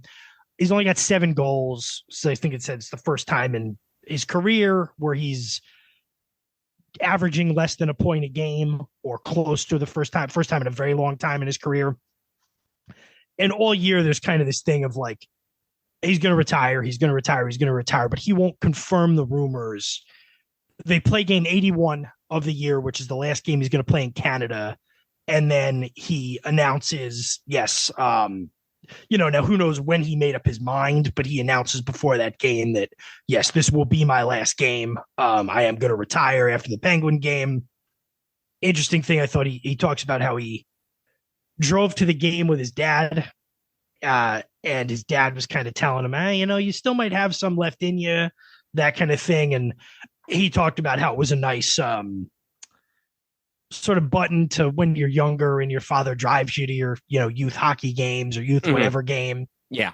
And so he was kind of appreciative of that and sort of thinking of that. And his dad was kind of trying to tell him that, you might have some more left in you. And he decided that, no, I'm done. The other thing that I thought was interesting, and I feel like 2+ years later, this wouldn't fly, but before the game, so they sang both national anthems, which is a little weird because it was 2 American teams playing. But since Wayne Gretzky is Canadian, they played the Canadian national anthem. Both national anthems were altered to include references to Wayne Gretzky. I saw that too. Bryan Adams ad-libbed when he sang "Oh Canada," "We're going to miss you." In place of the lyrics, "Oh Canada, we stand on guard for thee," he sang, "We're going to miss you, Wayne Gretzky." And then the Star Spangled Banner, which was sung by John Amarante, was altered to include the words "In the land of Wayne Gretzky," which I just is hard to imagine. I guess in a pre-9/11 world, people were a little more lax with that. I have a feeling if that happened now, it would be a problem. Like Steven Tyler did that with the home of the Indianapolis 500, and I think he had to apologize or something like that. Like, yeah, was that post 9/11? I don't remember. Maybe it wasn't. I feel like it was, but well, also not to split hairs, but the Gretzky thing at least was a tribute. Steven Tyler just sounded like an idiot, just saying "home of the Indianapolis 500." Like, okay, so it was May of 2001. So, okay, all right. But yeah, so I don't know how much you wanted to talk about in the game. Go ahead. There's not much there. The one thing that is interesting is that the Rangers wear their blue jerseys, which they never would do at home, but they do back it as then, do it as sort of a special tribute. The jersey that Gretzky wears ends up selling for $715,000 at auction many years later. I watched the pregame ceremony. Messier by far gets the loudest ovation in the Garden of anybody, which is not surprising. The Rangers lose, I believe it's 2-1. Gretzky assists in overtime. Gretzky assists Brian Leetch on the Rangers' only goal, and he goes out on top. Now, it's not his city, and that's sort of a theme here. Ruth in Boston, Jordan in Washington, Brady in Tampa. None of these players go out in the place where or with the team that they made their biggest contributions to the sport. Gretzky at least is able to do it at the end of a season in a famous arena with an organization that's got a lot of history of its own. So if you have to go out in this way, sort of at the end of a losing season, not going to the playoffs, not in your original home, either of your original homes for Gretzky, Edmonton or Los Angeles, this is not a bad way to do it, all things considered. No, and especially compared to the other guys we're talking about, because this is an interesting bookend because I researched this in a little bit of a different order than we're doing it. The first 2 guys went out way past their primes, but it was mostly because their physical gifts abandoned them. And there was some ego involved in it too, but it was, their physical their bodies gave out on them. The next two guys we're going to talk about, I think, bought into their own hype a little bit too much, even though there was quite a bit of hype that should have been bought into, but I think their egos basically swallowed any reasonableness, but we'll talk about that in a minute. A couple of things on Gretzky I wanted to mention. There's a clip from him on Conan O'Brien a few years ago, and I'm a little leery of stories that come out years after the fact, because who knows if they're true, but he tells an anecdote about, he says, I was playing my last year, and people I was playing against, before they would hit me, they would scream my name and say, hey, heads up, or Wayne, get out of the way, or here we are. And then he knew it was time to retire, because the players, especially the younger ones, had such reverence for him that they didn't want to clock him when he wasn't looking or wasn't paying attention. The other thing I like about this story is, after the game, the Rangers lose in overtime. The Yager scores the goal. Gretzky skates around a little bit, goes into the locker room, takes his skates off, but goes to the post-game conference still in his uniform. I was going to mention that. And the quote is probably subconsciously, I don't want to take it off. I'm not going to pull it on ever again. It's hard. It's hard to take it off right now. I have to be honest with you. I don't want to take it off. So you're right. Of the 5 of these we're going to talk about, this is the one that is the closest to going out on your own terms. Coaches for 4 years with the Phoenix Coyotes. He's the only one of these guys. I guess Brady could still do something. The only one of these guys who actually gets into coaching after his career is over. Doesn't do well. I think they missed the playoffs all 4 years that he's the coach. And recently he's showed up as a studio analyst on TNT games for now that TNT has the NHL back. And it's always funny because it's like, and I'm not a devoted hockey watcher, but you flip by a game or you turn on a playoff game, and there's 3 or 4 guys doing a studio show, and one of them is Wayne Gretzky. It's just it's neat to see, because this is one of the 4 or 5 greatest figures in the history of North American sports. Just seeing him on a studio show, it's nice that we're able to sort of see him still almost 25 years later in that context. Yeah, and his time as a coach and then as an executive with that Arizona franchise did not go very well, but he got out of that. I don't believe he's got anything to do with that team anymore. Because he was an executive when he named himself the coach. Yeah, so he's been gone. He's been gone from the Coyotes for a long time. He took on a different role with Edmonton for about 5 years, which is now also over since he left Phoenix. Yeah. So yeah, he from a playing career, obviously it wasn't the Gretzky that people remember from Edmonton or even LA, but didn't humiliate himself by any means, and seemed to go as gracefully as you can as one of the best athletes in history, and pretty consensus wise the best player in the history of your sport. All right, so next up is Michael Jordan, and this is sort of fitting because, not to keep repeating myself, that I growing up was not much of a hockey fan, but we grew up in the 90s, and those were the 2 guys. Those were the indisputable greatest ever in their sports, Gretzky and Jordan. Gretzky had done all of his winning by the 90s. Jordan just started winning in the 90s, and Gretzky obviously had a longer career. He started with Edmonton, or I guess technically with Indiana, in the early 80s, but they were very much contemporaries. They were kind of seen as, both were marketed very similarly in that these are the greatest players of all time in their respective sports. And, they both went out, around the same time period. That if Jordan hadn't come back and played in Washington, they would have gone out in very close to the same time period. But I think, as befits Jordan's ego, it was never going to be as smooth as it was for Wayne Gretzky. And I just finished reading about a month ago Roland Lazenby's great biography of Michael Jordan. Jordan retires from the Bulls in 98. He sort of kicks around for a year or 2. And then I believe it's prior to the 2000-2001 season becomes basically the team president of the Washington Wizards. And Wizards had not been good. They'd changed their name from the Bullets to the Wizards sometime in the mid-90s. They had moved from Maryland to suburban DC to downtown Chinatown in DC. And they're owned by a guy by the name of Abe Pollan. And Pollan, who's a very civic-minded guy, tries to do the right thing for the city, charitable. He actually is the one who, not wanting to promote violence as he sees it, changes the name of the team from the Bullets, even though that had been their name during their championship years in the 70s. And he hires Jordan.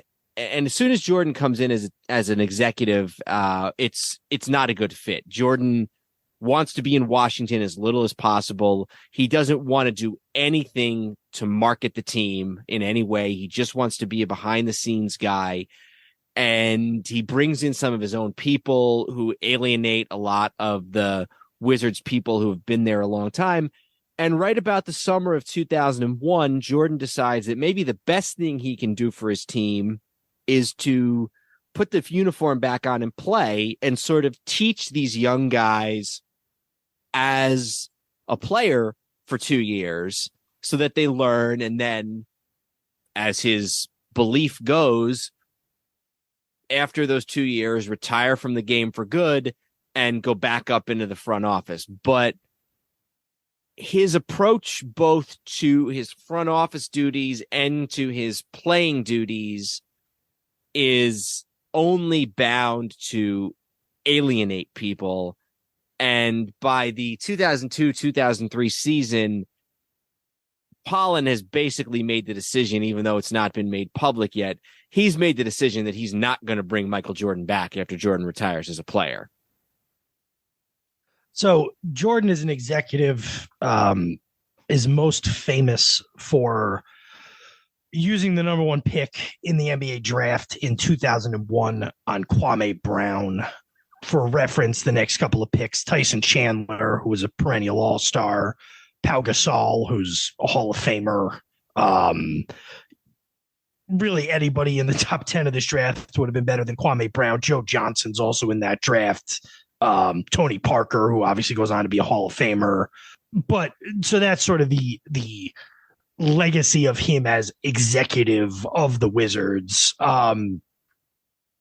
It's also interesting to point out that this is now the second time he's come out of retirement. Obviously a little different in 95, but he's retired twice now and come back both times. That's right. The first year, they're decent. Plays in every game. He plays in every game. He is in the running for MVP, at least for a little while, and they finish at 37-45. But it's the NBA. Players, the 16 teams make the NBA finals, make the NBA playoffs. So they are in playoff contention for a decent chunk of the 2001-2002 season. And Jordan puts up, he is 38 years of age. And no, actually the first year he doesn't play in every game. I was trying to correct myself. Yeah. He missed, he got hurt. He hurt his knee about 3/4 of the way through the season. And that was the year that he'd really been sort of having an MVP season. He ends up playing a lot more minutes per game. His first year, he plays almost 35 minutes. His second year, he plays 37 minutes a game, which is not what anybody expected it to be. But Doug Collins, who Jordan brings in as the coach, first of all, Jordan's in a lot of ways still his boss because Jordan's going back up to the front office, or so the theory has it, as soon as his playing time is over. Second of all, he's Michael Jordan. So Collins is reluctant to push back. Jordan sort of ends up taking over the team. They missed the playoffs in 2000, in the 01-02 season. And then Jordan decides that he's going to remake the team a little bit.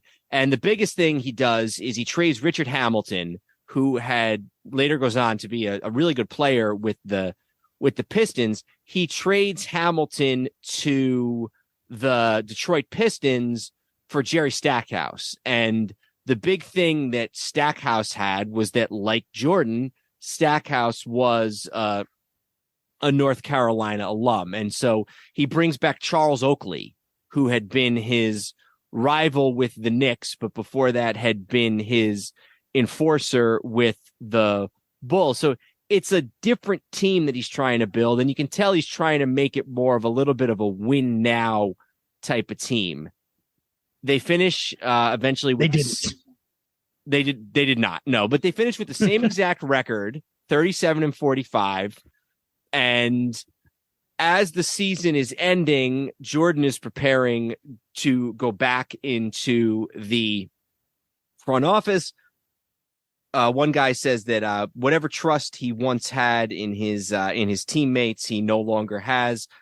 And Pollen's decided that he's really going to stick it to Jordan. And this is where there's kind of some parallels with Babe Ruth and Judge Fuchs.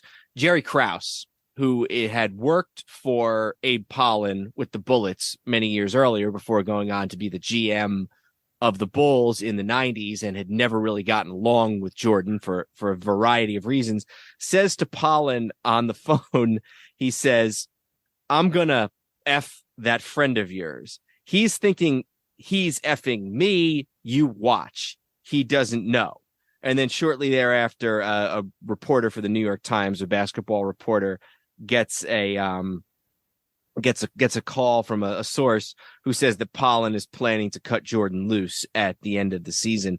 I don't know if Jordan fully knows this. I don't think he does by the time it gets to his last game in Philly, but it's clear that his ego has kind of gotten in the way. And even though they're a lot better than they were the season before he started playing, this team has not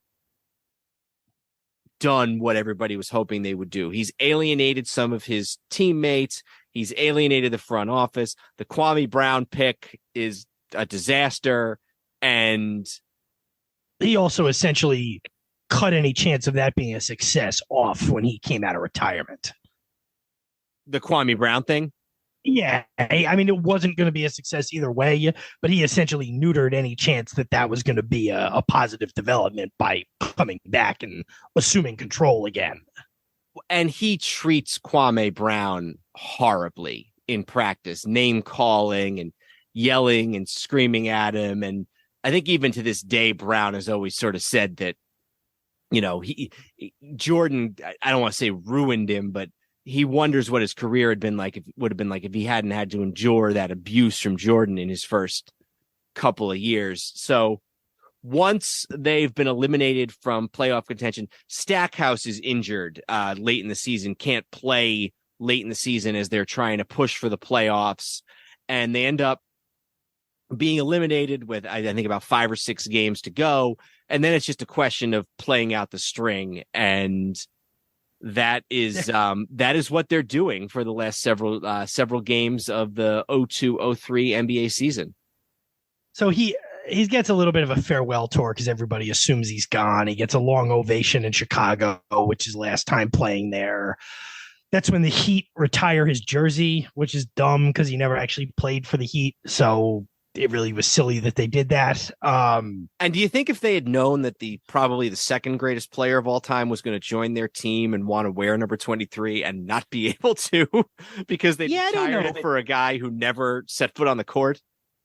It's interesting because he might have switched to 6 anyway, but that's a story for another time. But and so don't they have Dan Marino's number retired too? I think, which the problem is, you actually became a really successful franchise and you didn't need to do that because you could have retired numbers of guys who played for you and you'd have enough there. Yeah, it's kind of like Bond and Wade and, Bosh, yeah. Well, and who's been I think Donis Haslem been on the team for like 28 years. Wasn't he on the team with Ronnie Cycli? I don't know about that far back, but he's been on the team since the 05-06 team that won the championship. And I think he was still on the roster this past year. I don't know what his plan is for this season. He may have retired, but so I want to point out, sorry, go ahead. No, please. They play the Sixers in the last game of the year. The Sixers the Sixers are still in the AI era. They're a couple of years off of finals appearance. This Wizards roster this night there are some guys in. It's just a very interesting point in time, and some guys from Jordan's past that are on this roster. You mentioned Jerry Stackhouse is on the team. Brian Russell is on the team. The Brian Russell of what was thought to be Michael Jordan's last game in 1998 of the famous, whether you want to call it a push off correctly or whether you want to say, Russell he faked out or whatever. Brian Russell is on the team. He does not play in this game. Oakley, like you mentioned, is on the team. Do you know who else? So the starting lineup, Kwame Brown, who he drafted, Tyronn Lue, who went on to have a pretty solid career, Larry Hughes, Jordan. Do you know who the fifth starter on this team that night was? It was Leitner, wasn't it? A teammate of Michael Jordan's on the Dream Team, Christian Leitner. So just some interesting cross-section of folks on this team for the Wizards that night. I remember this was actually the only time I ever saw Jordan play live was in this season. I saw them play. I don't remember. Who did I see them play against? I think it was the Nets, right? No. This was in DC. My friend Dan was able to get tickets, and I flew down from college from Boston and stayed the weekend with him. Oh, that's right. You were in college. I was in high school. I'm like, what? And then I realized, yeah, you were in college. I was in high school. So and I remember noticing that the entire starting lineup for the Bulls had all gone to ACC schools. And I think it was Juan Dixon from Maryland, Jordan at shooting guard. And then I think the front three were Leitner, Brendan Haywood, who they drafted. Who I actually don't think they drafted him. I think he came over. Was he drafted by the Wizards?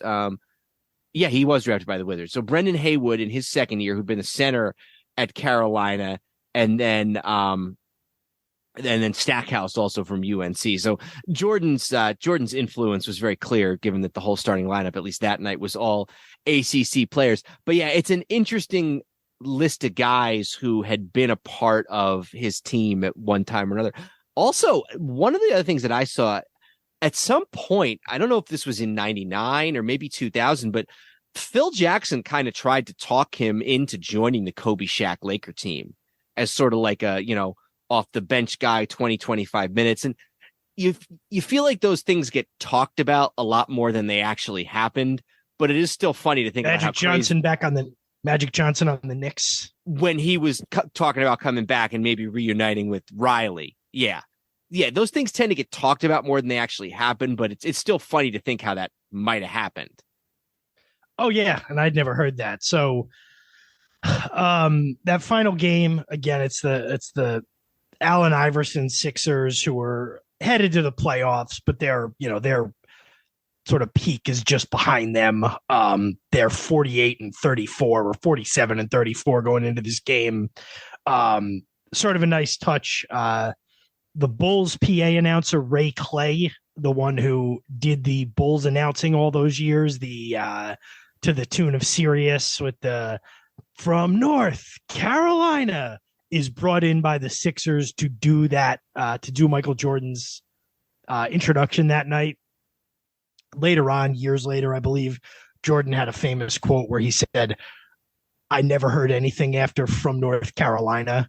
Because he was just in such a zone, and the crowd was obviously going crazy that was like, he just kind of, that was all he ever heard. But I thought that was a nice touch that the Sixers brought him in to do that. Jordan ends up, final stat line is he plays in 28 minutes, 15 points on 6 of 15 shooting. And that's sort of the thing of Jordan. When he came back, he had to rely a lot more heavily on his shooting, even when he was playing well, because obviously the legs were not what they used to be in terms of driving and pulling up. So he became much more of a floor jump shooter. But he, a decent enough game in his final game. It's obviously not game 6 of the NBA Finals like it would have been if he'd stayed retired, but that was his stat line points wise in his last game.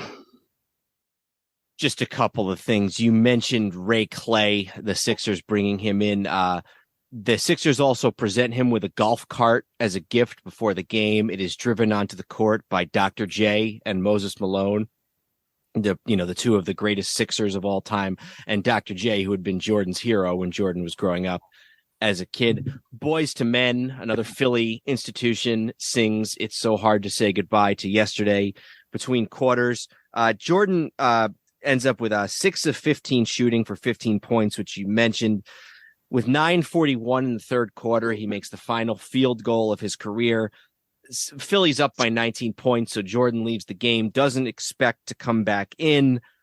Crowd starts chanting. Jordan still doesn't want to go back in, but Collins sort of begs him to go back in, and maybe for one of the few times in his life, Jordan gives in to what a coach wants. The Sixers foul Jordan intentionally. I remember watching this live and frankly thinking it was kind of silly.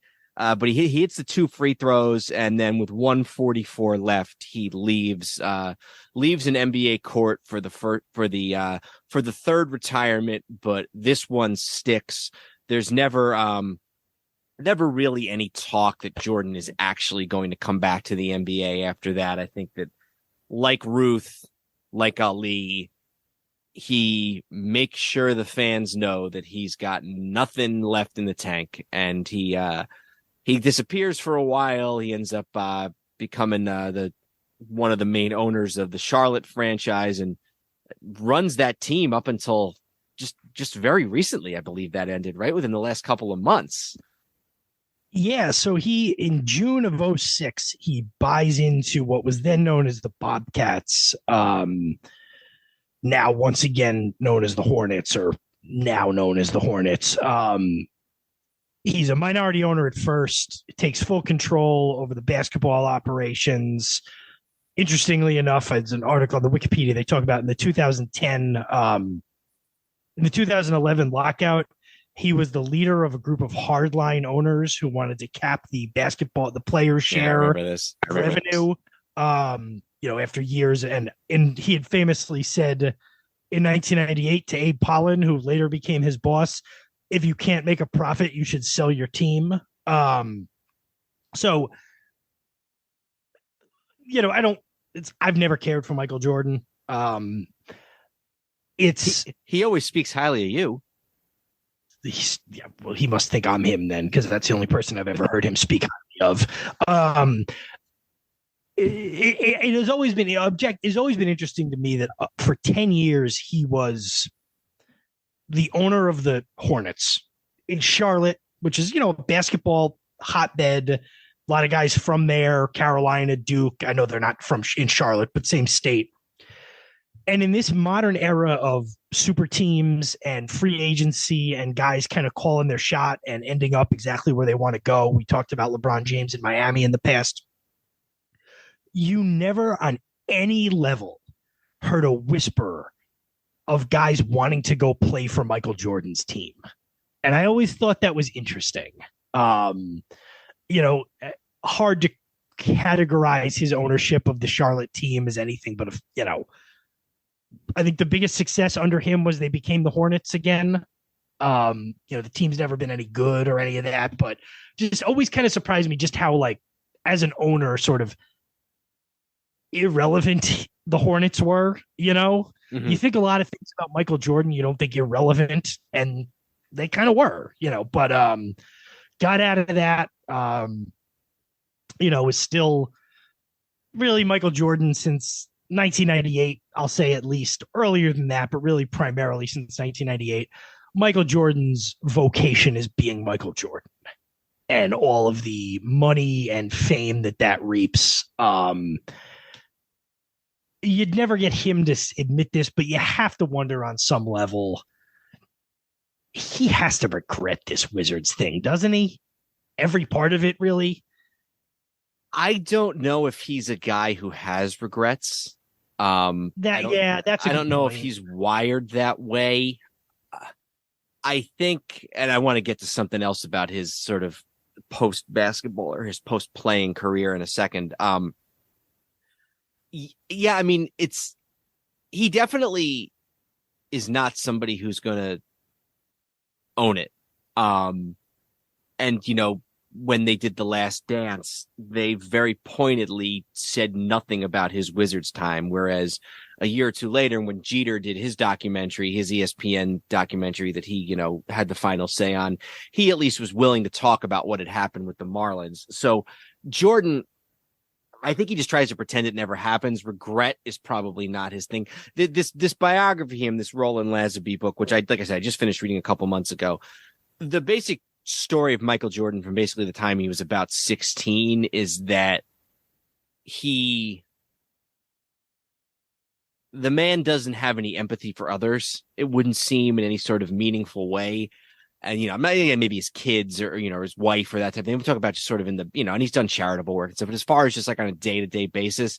So I don't know if he stops and thinks like, boy, I really screwed that up. I just don't know if he's wired that way. Real quick, a couple quick last minute notes about the game. And these are just from the AP story, but I thought it was just interesting. There's a referee by the name of Tommy Nunez, who's 64. He works his final regular season game in that game. He'd been an NBA official for 30 seasons, so going all the way back to the early 70s. So must be kind of cool to have your last ever game. You'll always be able to tell people that your last game was also Michael Jordan's last game as a pro. And before the game, Charles Oakley vented his displeasure, said, if I knew this was the way it was going to happen, I never would have signed here. It's just a bad time. And that is not the last time Charles Oakley is angry about something. And his career is almost over. He plays 7 games for the Houston Rockets in 2003, 2004, which I believe, coached by Jeff Van Gundy the following year. As far as Jordan is concerned, and again, this is from the biography that I read, I hadn't realized, and maybe I saw this when it happened. His Hall of Fame speech was like really, really bitter. Basically, he doesn't really give the sort of thankfulness that a lot of people do. It's basically just about how all the people had slighted him through the years, whether it was Dean Smith, keeping him off of Sports Illustrated he talks about how he doesn't like Jerry Krause. He talks about how he was in a hotel room in the off season and they moved him out of the hotel room so that Pat Riley could have the hotel room. This was probably sometime in the mid 80s, cut from his high school team, all that type of thing. And Lazenby says it this way. He says, even for longtime Jordan observers who felt they knew him well, it was surprising and even disappointing. So he doesn't come off as he's not always exceedingly gracious, I guess would maybe be the best way to put it, in his rare public statements. And there was a little bit of that in The Last Dance too, where it was basically like, he would talk about how he would go to dinner and would refuse to say hello to his rivals, which is fine. But then he would talk about how the night before the finals, he was at dinner and George Karl didn't say hello to him. And that made him so angry that he went out and beat up on the Supersonics the next night. It's kind of like, I don't know, there's a narcissism there, which I guess there are with all great athletes, but Jordan that's remarkably similar to a thing I read in a book about David Letterman once, where it was like, if you would show up, like if a network executive would show up to try to talk to Letterman, he would berate them because he was before his show, or if it was after the show, he wouldn't want to talk to them. And if they sent him a birthday gift, he would mock it for how cheap it was. But then if they didn't say anything, or if they said nothing, he would be like, oh, they don't care about me. The thing I'll say about Michael Jordan, and it's tough, like, A, nobody's all that interested in my opinion on it. And B, how much of it gets clouded with the fact that he beat the Knicks when I was 9 years old. And 10, and 11, and 12. Yeah. Michael Jordan is a tremendously successful guy by cultivating a mindset and a persona that no one ever else should have tried to emulate. And I think sometimes, and I don't always think this is true, I truly don't know if Michael Jordan is a happy person. Like, I don't know if he's been happy in his life. If waking up every day upset about perceived slights from 1991 might be the kind of stuff that makes for a good Nike commercial, but I don't think and it might be the thing that makes for the best basketball player of all time, but I don't know that it makes for a very happy person. But, that's so you're right. The Hall of Fame. A lot of your top guys have dark moods. Well, and to be honest, that is, and I'm not comparing the two, but like that was kind of what I thought was cool this year when Jokic won. And he made the thing of like, oh, I like basketball, but like I want to go home to like watch harness racing or whatever he likes to do. Like, it's nice to know that, like, yeah, a lot of the top guys have that, but it's not necessarily a 100% prerequisite that you have to be like that. So that's all. Yeah, no, it's kind of like when all these coaches try and we'll talk about this in a different context in a minute, when all these coaches try and emulate Belichick, but they haven't won anything and it doesn't work for them. Or at sort of a more societal level, Pop Warner football coaches who think they're Vince Lombardi and they think that all Vince Lombardi ever did was just scream irrationally. So, yeah, it's like at the surface level. And again, Bird and Jordan, they were hard on their teammates too, but Jordan took it, or sorry, Bird and Magic, I should say. Jordan took it to another level. And I think you saw that kind of at its worst with Washington, where, first of all, they didn't have the talent around him that could withstand that type of treatment from him. And second of all, he didn't have that same ability to put the team on his back. And so it was resented a lot more when it's like, who's this old guy yelling at us type of thing.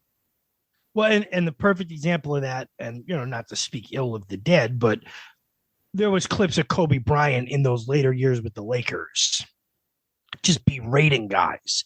There was one with him screaming in practice at Mitch Kupchak, and it was leaked out. We were talking about how bad the team was and how he couldn't get any reps because of how bad the team was. And it was like, that didn't make anybody any better. It didn't make the team any better. It didn't make any of those players any better. It just made them hate you. You know what I mean? At some point, I want to do another one of these, another 5, and I've been sort of back and forth as to who the next good 5 would be. And for basketball, I had kind of maybe thought either Magic or Kareem, but Kobe might be a good one now that I think about it. So, but that's a story for another day. Let's fast forward all the way to early mid-January, Martin Luther King Day, January 16th, 2023.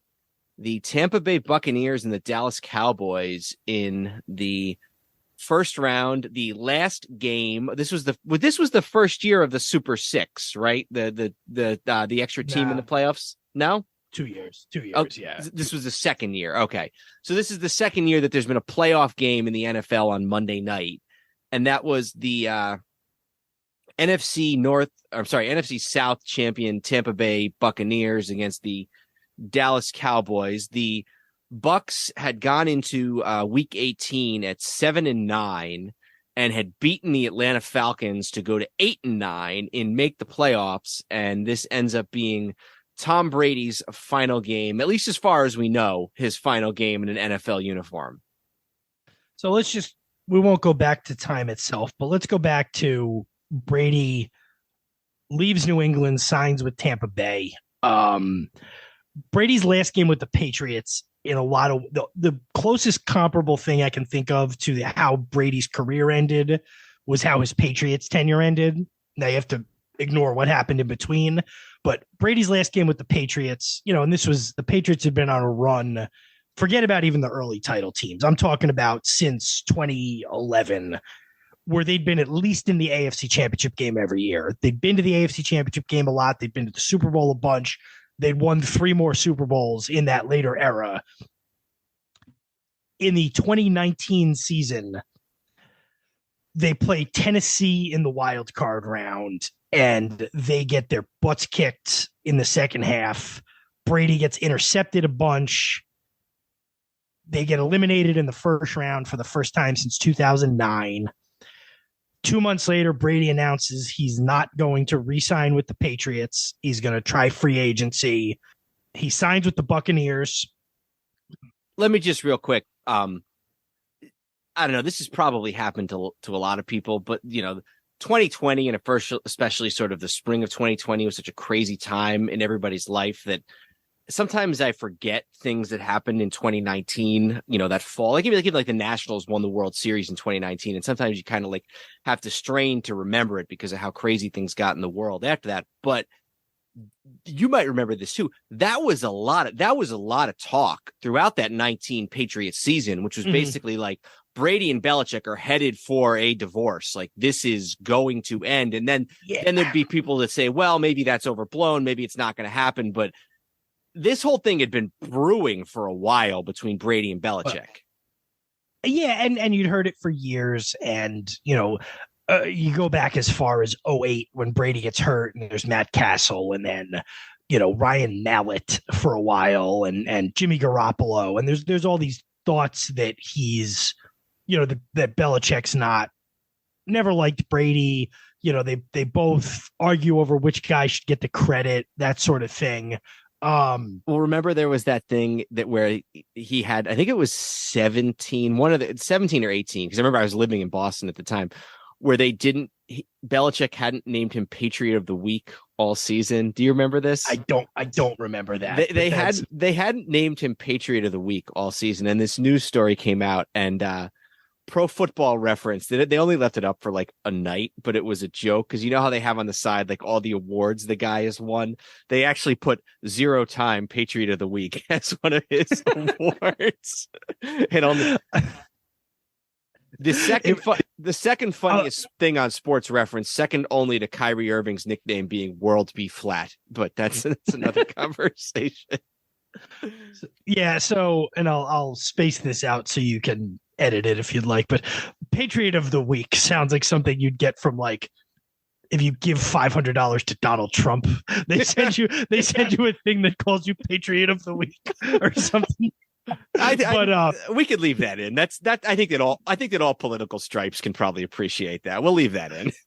So it's also interesting to think Brady made that announcement on March 17th of 2020. His contract was due to expire the next day, so it makes sense. But like that was like in the thick of everything shutting down. Yeah, that was like he went to Kraft's house and they met in the driveway, and it was So I guess the reason I would say with you with all the stories, and I know you were living in Boston, I think all the rest of us never believed it would actually end.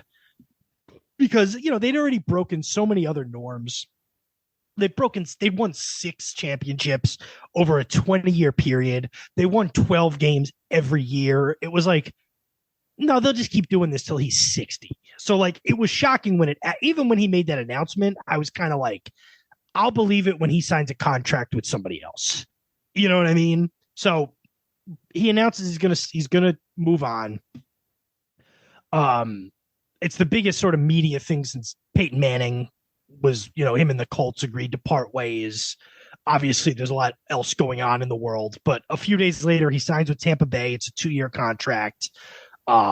He debuts, and obviously the 2020 season in the NFL is so bizarre. A lot of teams are playing in empty stadiums. A lot of teams are playing in very, very limited numbers. So it's weird, but the Bucs win the Super Bowl. Just so they win the Super Bowl. It's a weird year with guys constantly being in COVID protocol and stuff like that. But the Bucs get hot. They end up, I believe, the number 5 seed. They're a wild card. They don't win the division, but they get hot in the playoffs. They beat Washington in the first round. They beat New Orleans in the divisional round. I think New Orleans beat the crap out of them twice in the regular season. At least once. Right.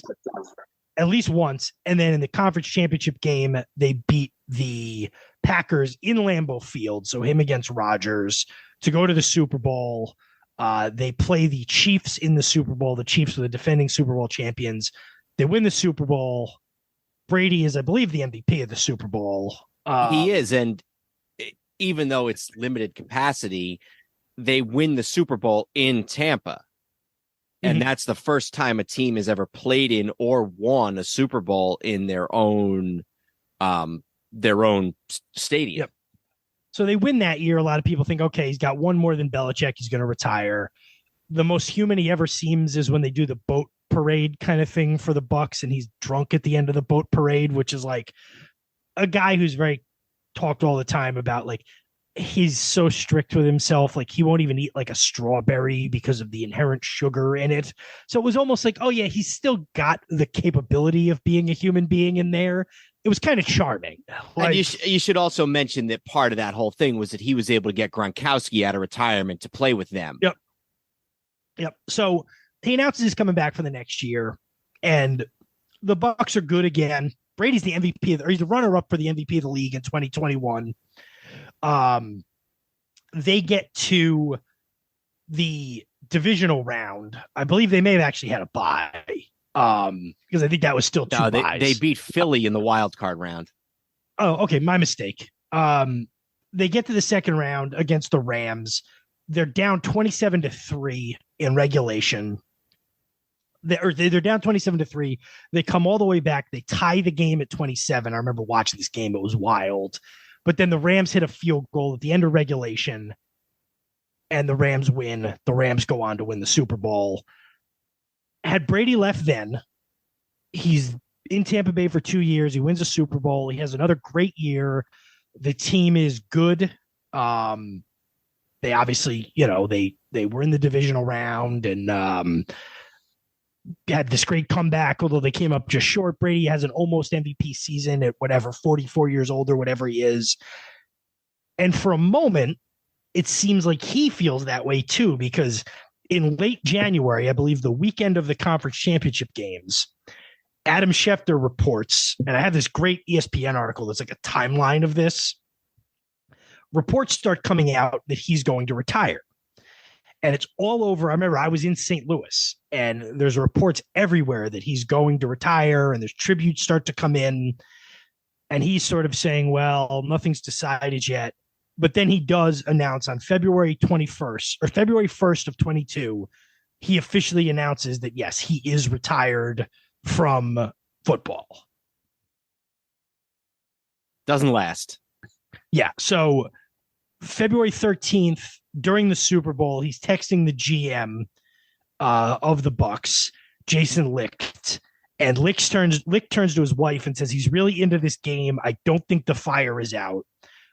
On February 23rd, he announces something about that movie. February 27th, Ali Marpet, the all-pro guard, announces he's going to retire. And then on March 13th, after just about 6 weeks, Brady announces that, no, I changed my mind. These past 2 months, I've realized my place is on the field and not in the stands. The time will come, but it's not now. I love my teammates. I love my supportive family. They make it all possible. I'm coming back for my 23rd season in Tampa, unfinished business. So he retires for about 6 weeks in the offseason before unretiring. About 2 weeks later, Bruce Arians retires. Arians had been the coach of the Bucs. They win the Super Bowl. And this is where the first little weird thing comes in, because they've had friction in the past, but they've obviously only been together for 2 years and won a Super Bowl. Arians later claimed that he wanted to retire and didn't, because he didn't want to leave the new coach, which ended up being Todd Bowles, in a position to be starting over without Brady. But with Brady back, he would retire. That holds water logically, but there's also a very plausible opposite scenario of that he retires 2 weeks after the guy comes back. Yeah, that he just didn't. I mean, because the thing is, he must have really, really, if you're going to accept him at face value, he really, really, really wanted to retire. Because at this point, he's already sort of resigned himself to he's going to coach another year. And now he's getting the best player of all time back, and that's what pushes him to retire. It's plausible, but you're right.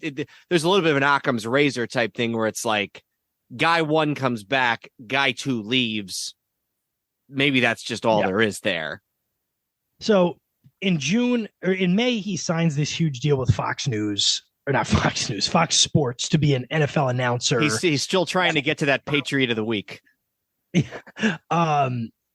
He signs a 10-year deal with Fox Sports for after he retires, worth $375 million. By the way, that still is not taking effect this year. He's not doing games this year. He's going to do games next year. Yeah. Minicamp starts in June. Gronkowski still, Gronkowski was going to retire with Brady because Gronkowski had already retired once and missed the whole season and only came back for Brady.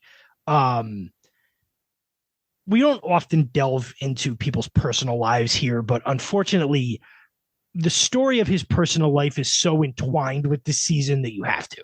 You can't escape this. So in June, he's asked about what the conversation with his family was like when informing them he wanted to return. Brady said, "I live a complex, tricky life. I'm trying to navigate it the best I can." When asked whether he'll always need football to feel happy, he said, "I think I always will." In June, Gronkowski announces his retirement. Training camp starts, pretty normal. They sign Julio Jones. Their center goes down with a knee injury and misses the whole season. There's going to be out for the whole season. There's this weird tampering thing in August that the Dolphins owner has tampered with Brady twice, once in 2019 and once in 2021. That's too weird to even get into, but there was always all these rumors that he was going to become a part owner of the Dolphins, do that for a year, unretire, and become their quarterback. But let's not even get into that, to be honest. Sean Payton was involved too, I think. And there's, I think, something with the Rooney Rule. There was a lot of stuff there. That's a different, Google it. So we go to August, and all of a sudden, I believe August 11th is the date. And Brady's not at training camp. He's gone. And Todd Bowles announces that Brady is taking an extended break. He's going to be gone for 11 days. Brady goes to the Bahamas. Bowles said Brady had to deal with some personal things. And this is where the story deviates into, I guess, for years, Giselle my understanding, though, is that is all just a cover story, and he's actually going to the Bahamas to try and beat up Don King. I thought you were there to fight Trevor Burbick. So this is where the stories start to come out that him and Tom Brady for a decade or more than a decade, had been married to Giselle Bundchen, a famous Brazilian supermodel, a couple of kids together. There's actually a thing where TV cameras had captured him after the Super Bowl that they won with the Bucks the year before or 2 years before, with Giselle asking him, "What more do you have to prove?" So she had obviously for years wanted him to step away from football. He's in his 40s. So in September, she shows up, or he comes back, season starts, Bucks win in week 1. On one of his he does a weekly podcast or serious show. A Mad Dog Unleashed. He admitted he was going through some things.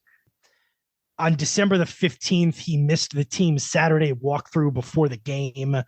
And Todd Bowles again said it was an excused absence, that they weren't, he didn't just not show up. And what you can tell is it's clearly a thing where he's telling them what he's going to do, but he's not really leaving it open for them to say, well, no, you have to be here. You know what I mean?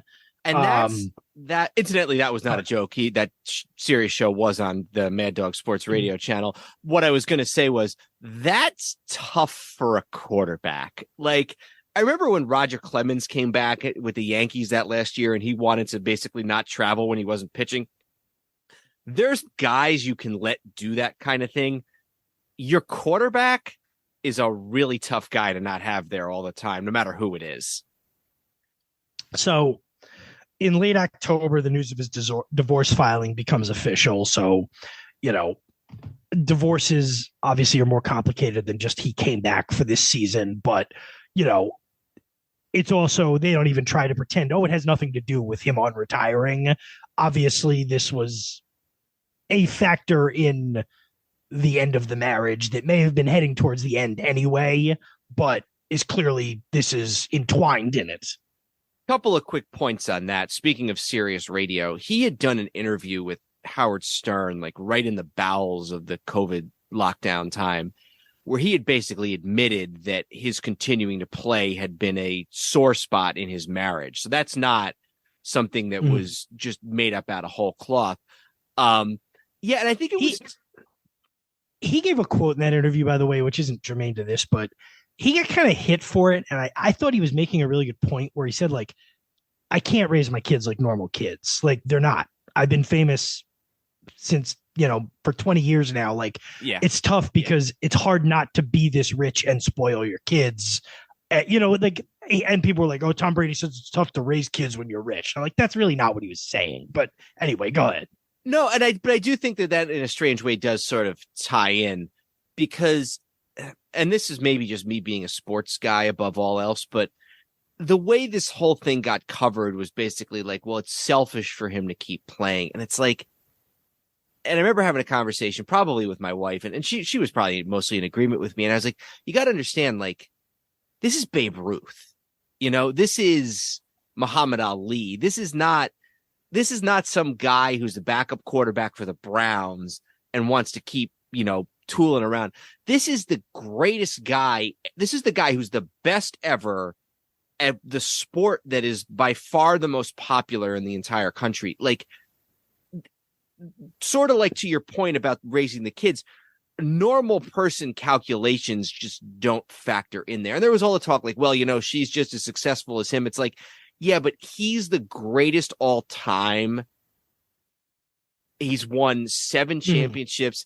This is not, you cannot expect him to have the same calculations about walking away as even a normal NFL superstar would have. So plays a game in San Francisco, which I didn't realize was only the second time in his career he played a game in San Francisco in this season. Which they get killed. From. Yep. He grew up going to 49ers games. They get killed 35-7. At this point, we have to bring up the saving grace and all. And he's playing badly, by the way.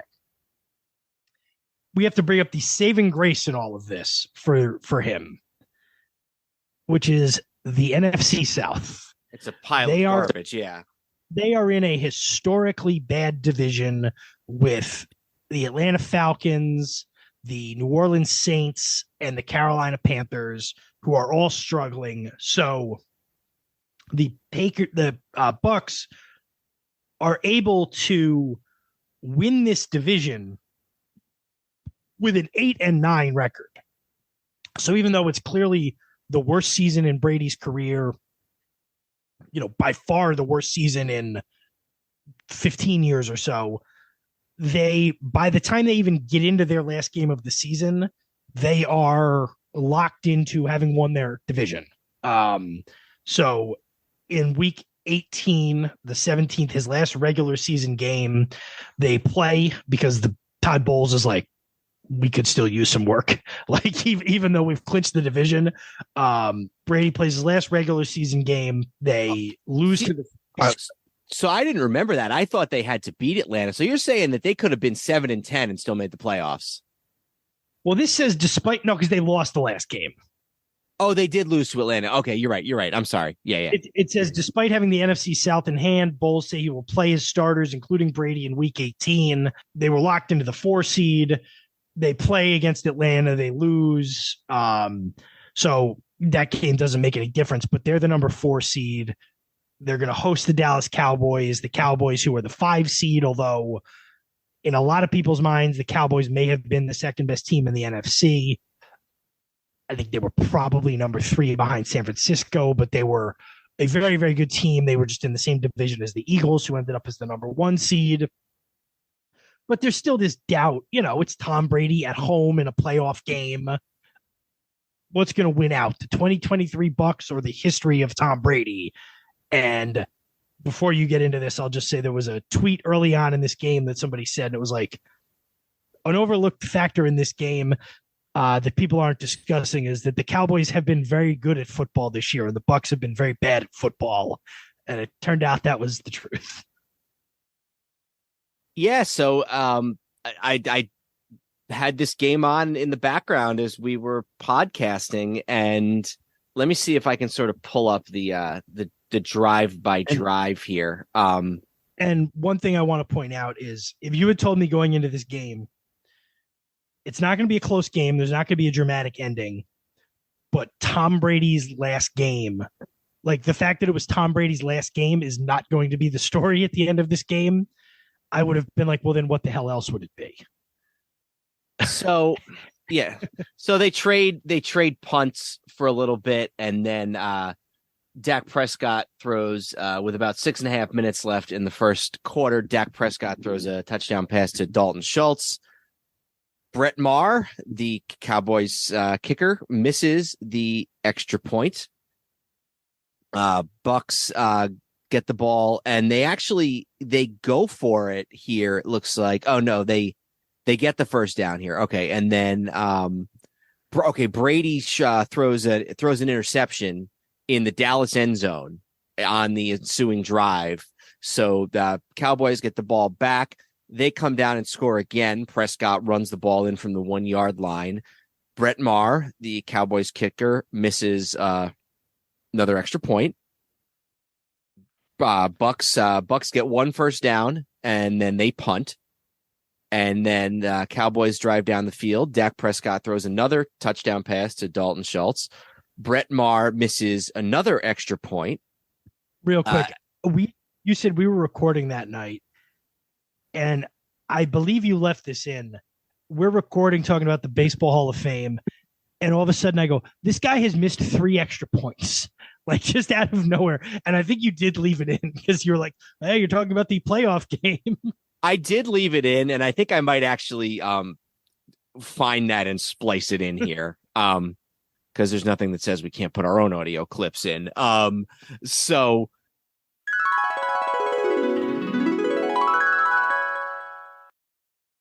probably none of these guys, maybe Roland, but probably, or at least possibly none of them get in this year. But there's a good chance that some of these guys do get in future years.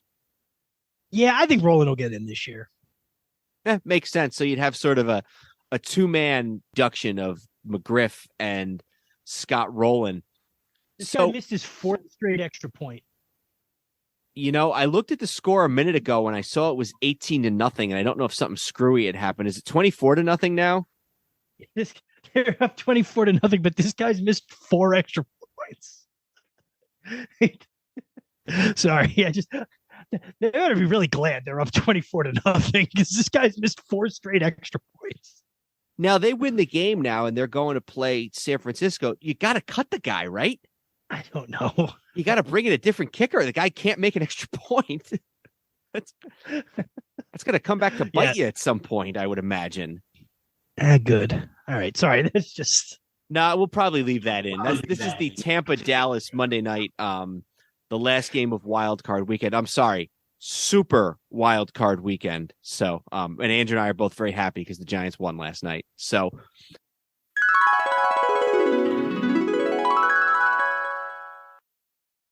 yeah, that was that, and I remember saying, I was like, yeah, this is just so crazy. And so they go in, they're down 18-0 at halftime. Tampa gets the ball to start the half, 3 and out, punt again. Another drive by Dallas. Dak Prescott completes a pass to Michael Gallup for a 2-yard touchdown pass. Brett Maher again kicks off and again misses the extra point. So with 10 minutes left in the third quarter, Tampa's down 24-0, other than the one drive where Brady threw the pick in the end zone when it was 6-0. They've really shown very little offense. They're basically punting on every single drive here.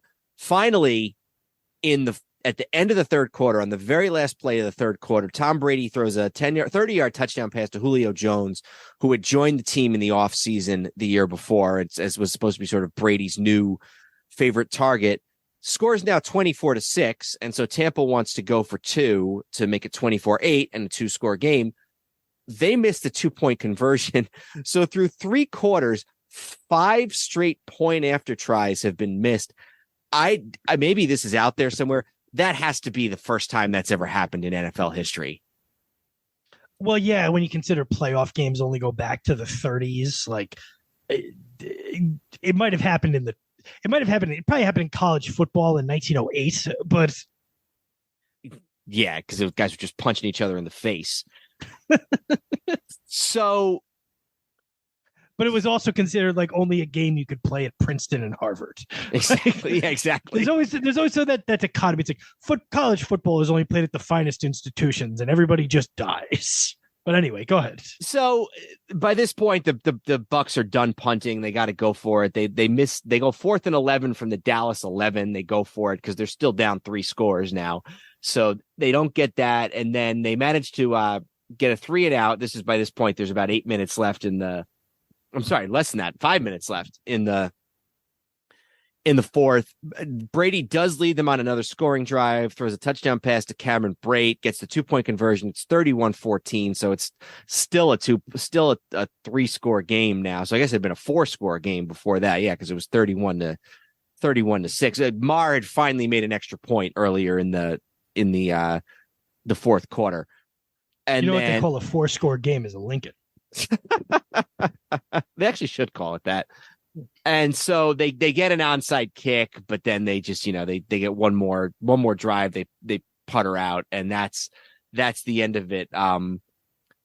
You got to feel a little bit bad for Brett Maher, because it's bad enough to miss 4 extra points in a game, but to miss 4 extra points in a game that is going to be talked about and written about in Tom Brady biographies for the next 50 years has got to be kind of tough.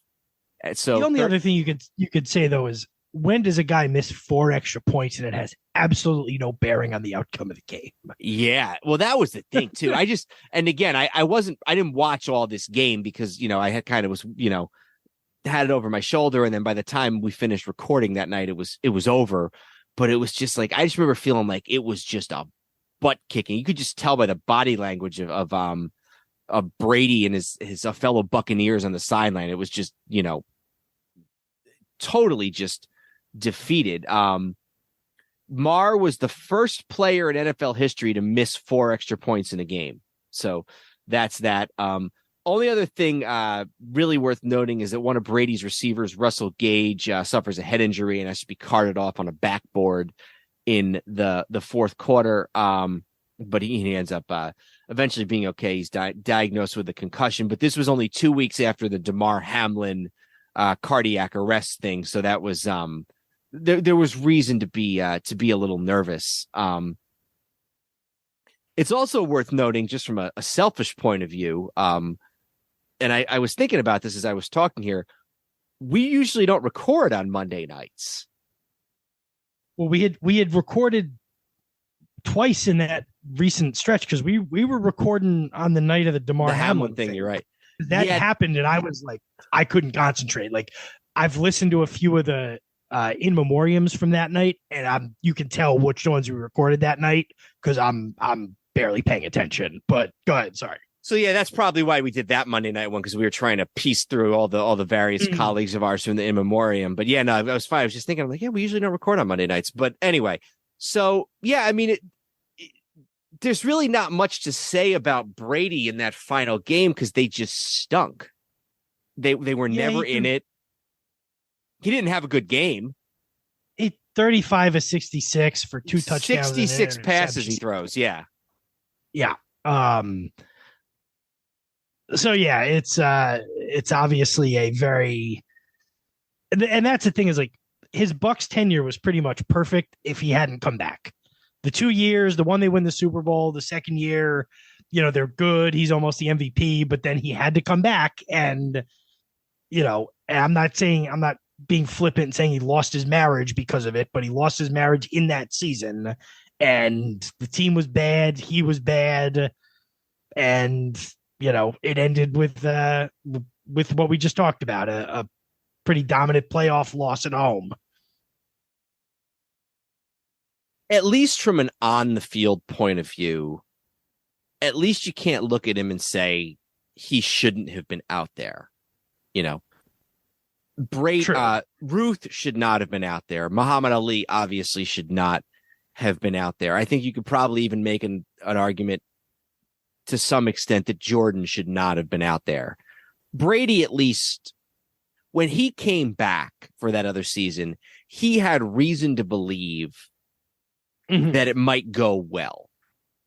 I don't think that Babe Ruth thought the Braves were winning a pennant. I mean, Ali maybe said that he thought he was going to win the heavyweight championship. I don't know why he would have thought that.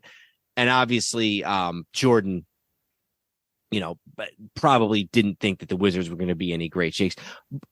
It would not have been shocking 9 months ago, 6 months ago, 7 months ago, whenever it was, to see Brady hoisting another Lombardi trophy. Wasn't expected, but it wouldn't have been shocking. No, they were considered one of the favorites in the NFC. So you're right, it wouldn't have been. So, yeah, you learn a little bit about these guys when you talk about their final hour. Maybe less so Gretzky than the others, because he's the one guy who just kind of called it a day and bowed out sort of gracefully and traditionally. But it's there's more sort of bad things that happen, even if we're just talking from an on the field point of view, on the field, on the court, on the ice, in the ring. Even if we're just talking from that point of view, there's not a lot of triumphant stories. And maybe that's just, to a certain degree, that's sort of a function of who we chose. Again, we could talk about Jim Brown. We could talk about Koufax. We could certainly talk about Elway, who I think everybody knew was retiring and still won Super Bowl MVP. Bill Russell is another one. There's obviously been some people who have gone out in much better fashion, not just like Ted Williams hitting a home run in his last at bat, or, the thing with Jeter, 10, 12 years ago, whatever that was, but guys who actually were still at the top of their game, guys who won a title, guys who did this, guys who did that. But for these five, not really. It's an interesting balance too, because there's also guys there's a difference between guys who retired at the top, like an Elway, but then there's also guys who retired with what you feel like was a lot left to give. And the best example I can think of that is Barry Sanders, retired with a lot left to give. Koufax is kind of a gray area because he didn't retire because he had a contract dispute, or he had Hollywood offers. He retired because he was legitimately concerned about his arm. So he retired at the top of his game, but it's a question of if he was right, he didn't have much left. You know what I mean? Jim Brown's another one. Jim Brown is another one who retired with probably a lot left to give. So there's definitely some questions there. Jordan retires in 95 and doesn't come, or 94 and doesn't come back. He retired with a lot left to give, which I wish he had kept. So that's kind of another interesting story. One time is maybe we come up with lists of guys in that vein, but there's not many. It's a hard thing to walk away from, and I think Jordan and Brady and even Ruth, and I know it was a much different world. I don't want to say they tarnished anything. Honestly, the only one of these guys who it's a legitimately painful thing is just because of what happened to Muhammad Ali. But realistically, if Muhammad Ali not only should not have fought Trevor Burbick, he shouldn't have fought Larry Holmes, he shouldn't have fought Leon Spinks. Muhammad Ali should have retired when Joe Frazier retired, which was right after the Thrill in Manila. That's when they both should have retired. So it's not that one fight. That one fight was just the last in a series of painful chapters. And the other thing, too, is that all these guys, these boxers, hung on too long. Joe Louis definitely hung on too long. It broke Rocky Marciano's heart that he had to fight Joe Louis, who had been one of his heroes. So Ali, I mean, look at, we talked about wrestling a little bit today. Look at how long some of these wrestlers hang on it. Sometimes it's hard for these guys to give it up. I'm sorry, by the way, too. I always make this mistake. Frazier fought twice more. He fought George Foreman in 1976 and got TKO'd. And then he fought Floyd Cummings 5 years later. Case in point. And it was yeah. So, but yeah. And boxing is different. The nature of boxing is different. But yeah, all these guys. And the other one I was just thinking of with football is if the argument is that Tom Brady's not the best player of all time, the next one you probably talk about is Jerry Rice, and he's another guy who hang on way too long with the Seahawks. So yeah, he's another one I might want to look at for this at some point. So cool. Well, this was fun. This was really kind of, first of all, it was cool because usually we're focused on only one sport for the night, but tonight obviously we got to kind of delve deeply into 5 different sports, which I thought was cool. and the length is obviously good evidence of that. But plus, you do sort of start to see some parallels between all of these guys, whether it's in their personal lives and how it was impacted by their careers, or just all of it. So, absolutely. Cool. Well, we appreciate you all listening. We hope you enjoyed this. We're always trying to come up with new ideas for episodes that are something different, and maybe, like Andrew said at the outset, something you might not hear somewhere else. But thank you all for joining us. We appreciate it. And I'm Dan Newman. And I'm Andrew Newman. Goodbye, old sports. This podcast is part of the Sports History Network, your headquarters for the yesteryear of your favorite sport. You can learn more at sportshistorynetwork.com.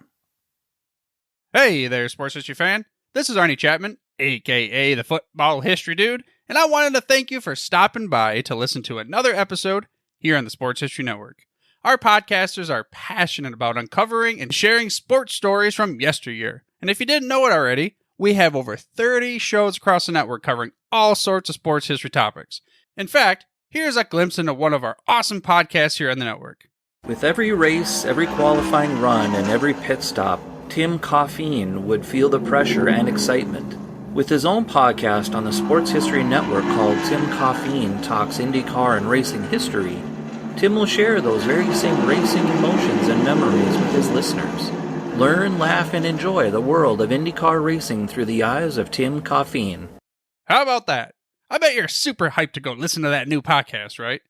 Well, to learn about this show and all the other podcasts on the network, head over to sportshistorynetwork.com/podcast. Again, that's sportshistorynetwork.com/podcast. Head over there today to find your next favorite sports history podcast.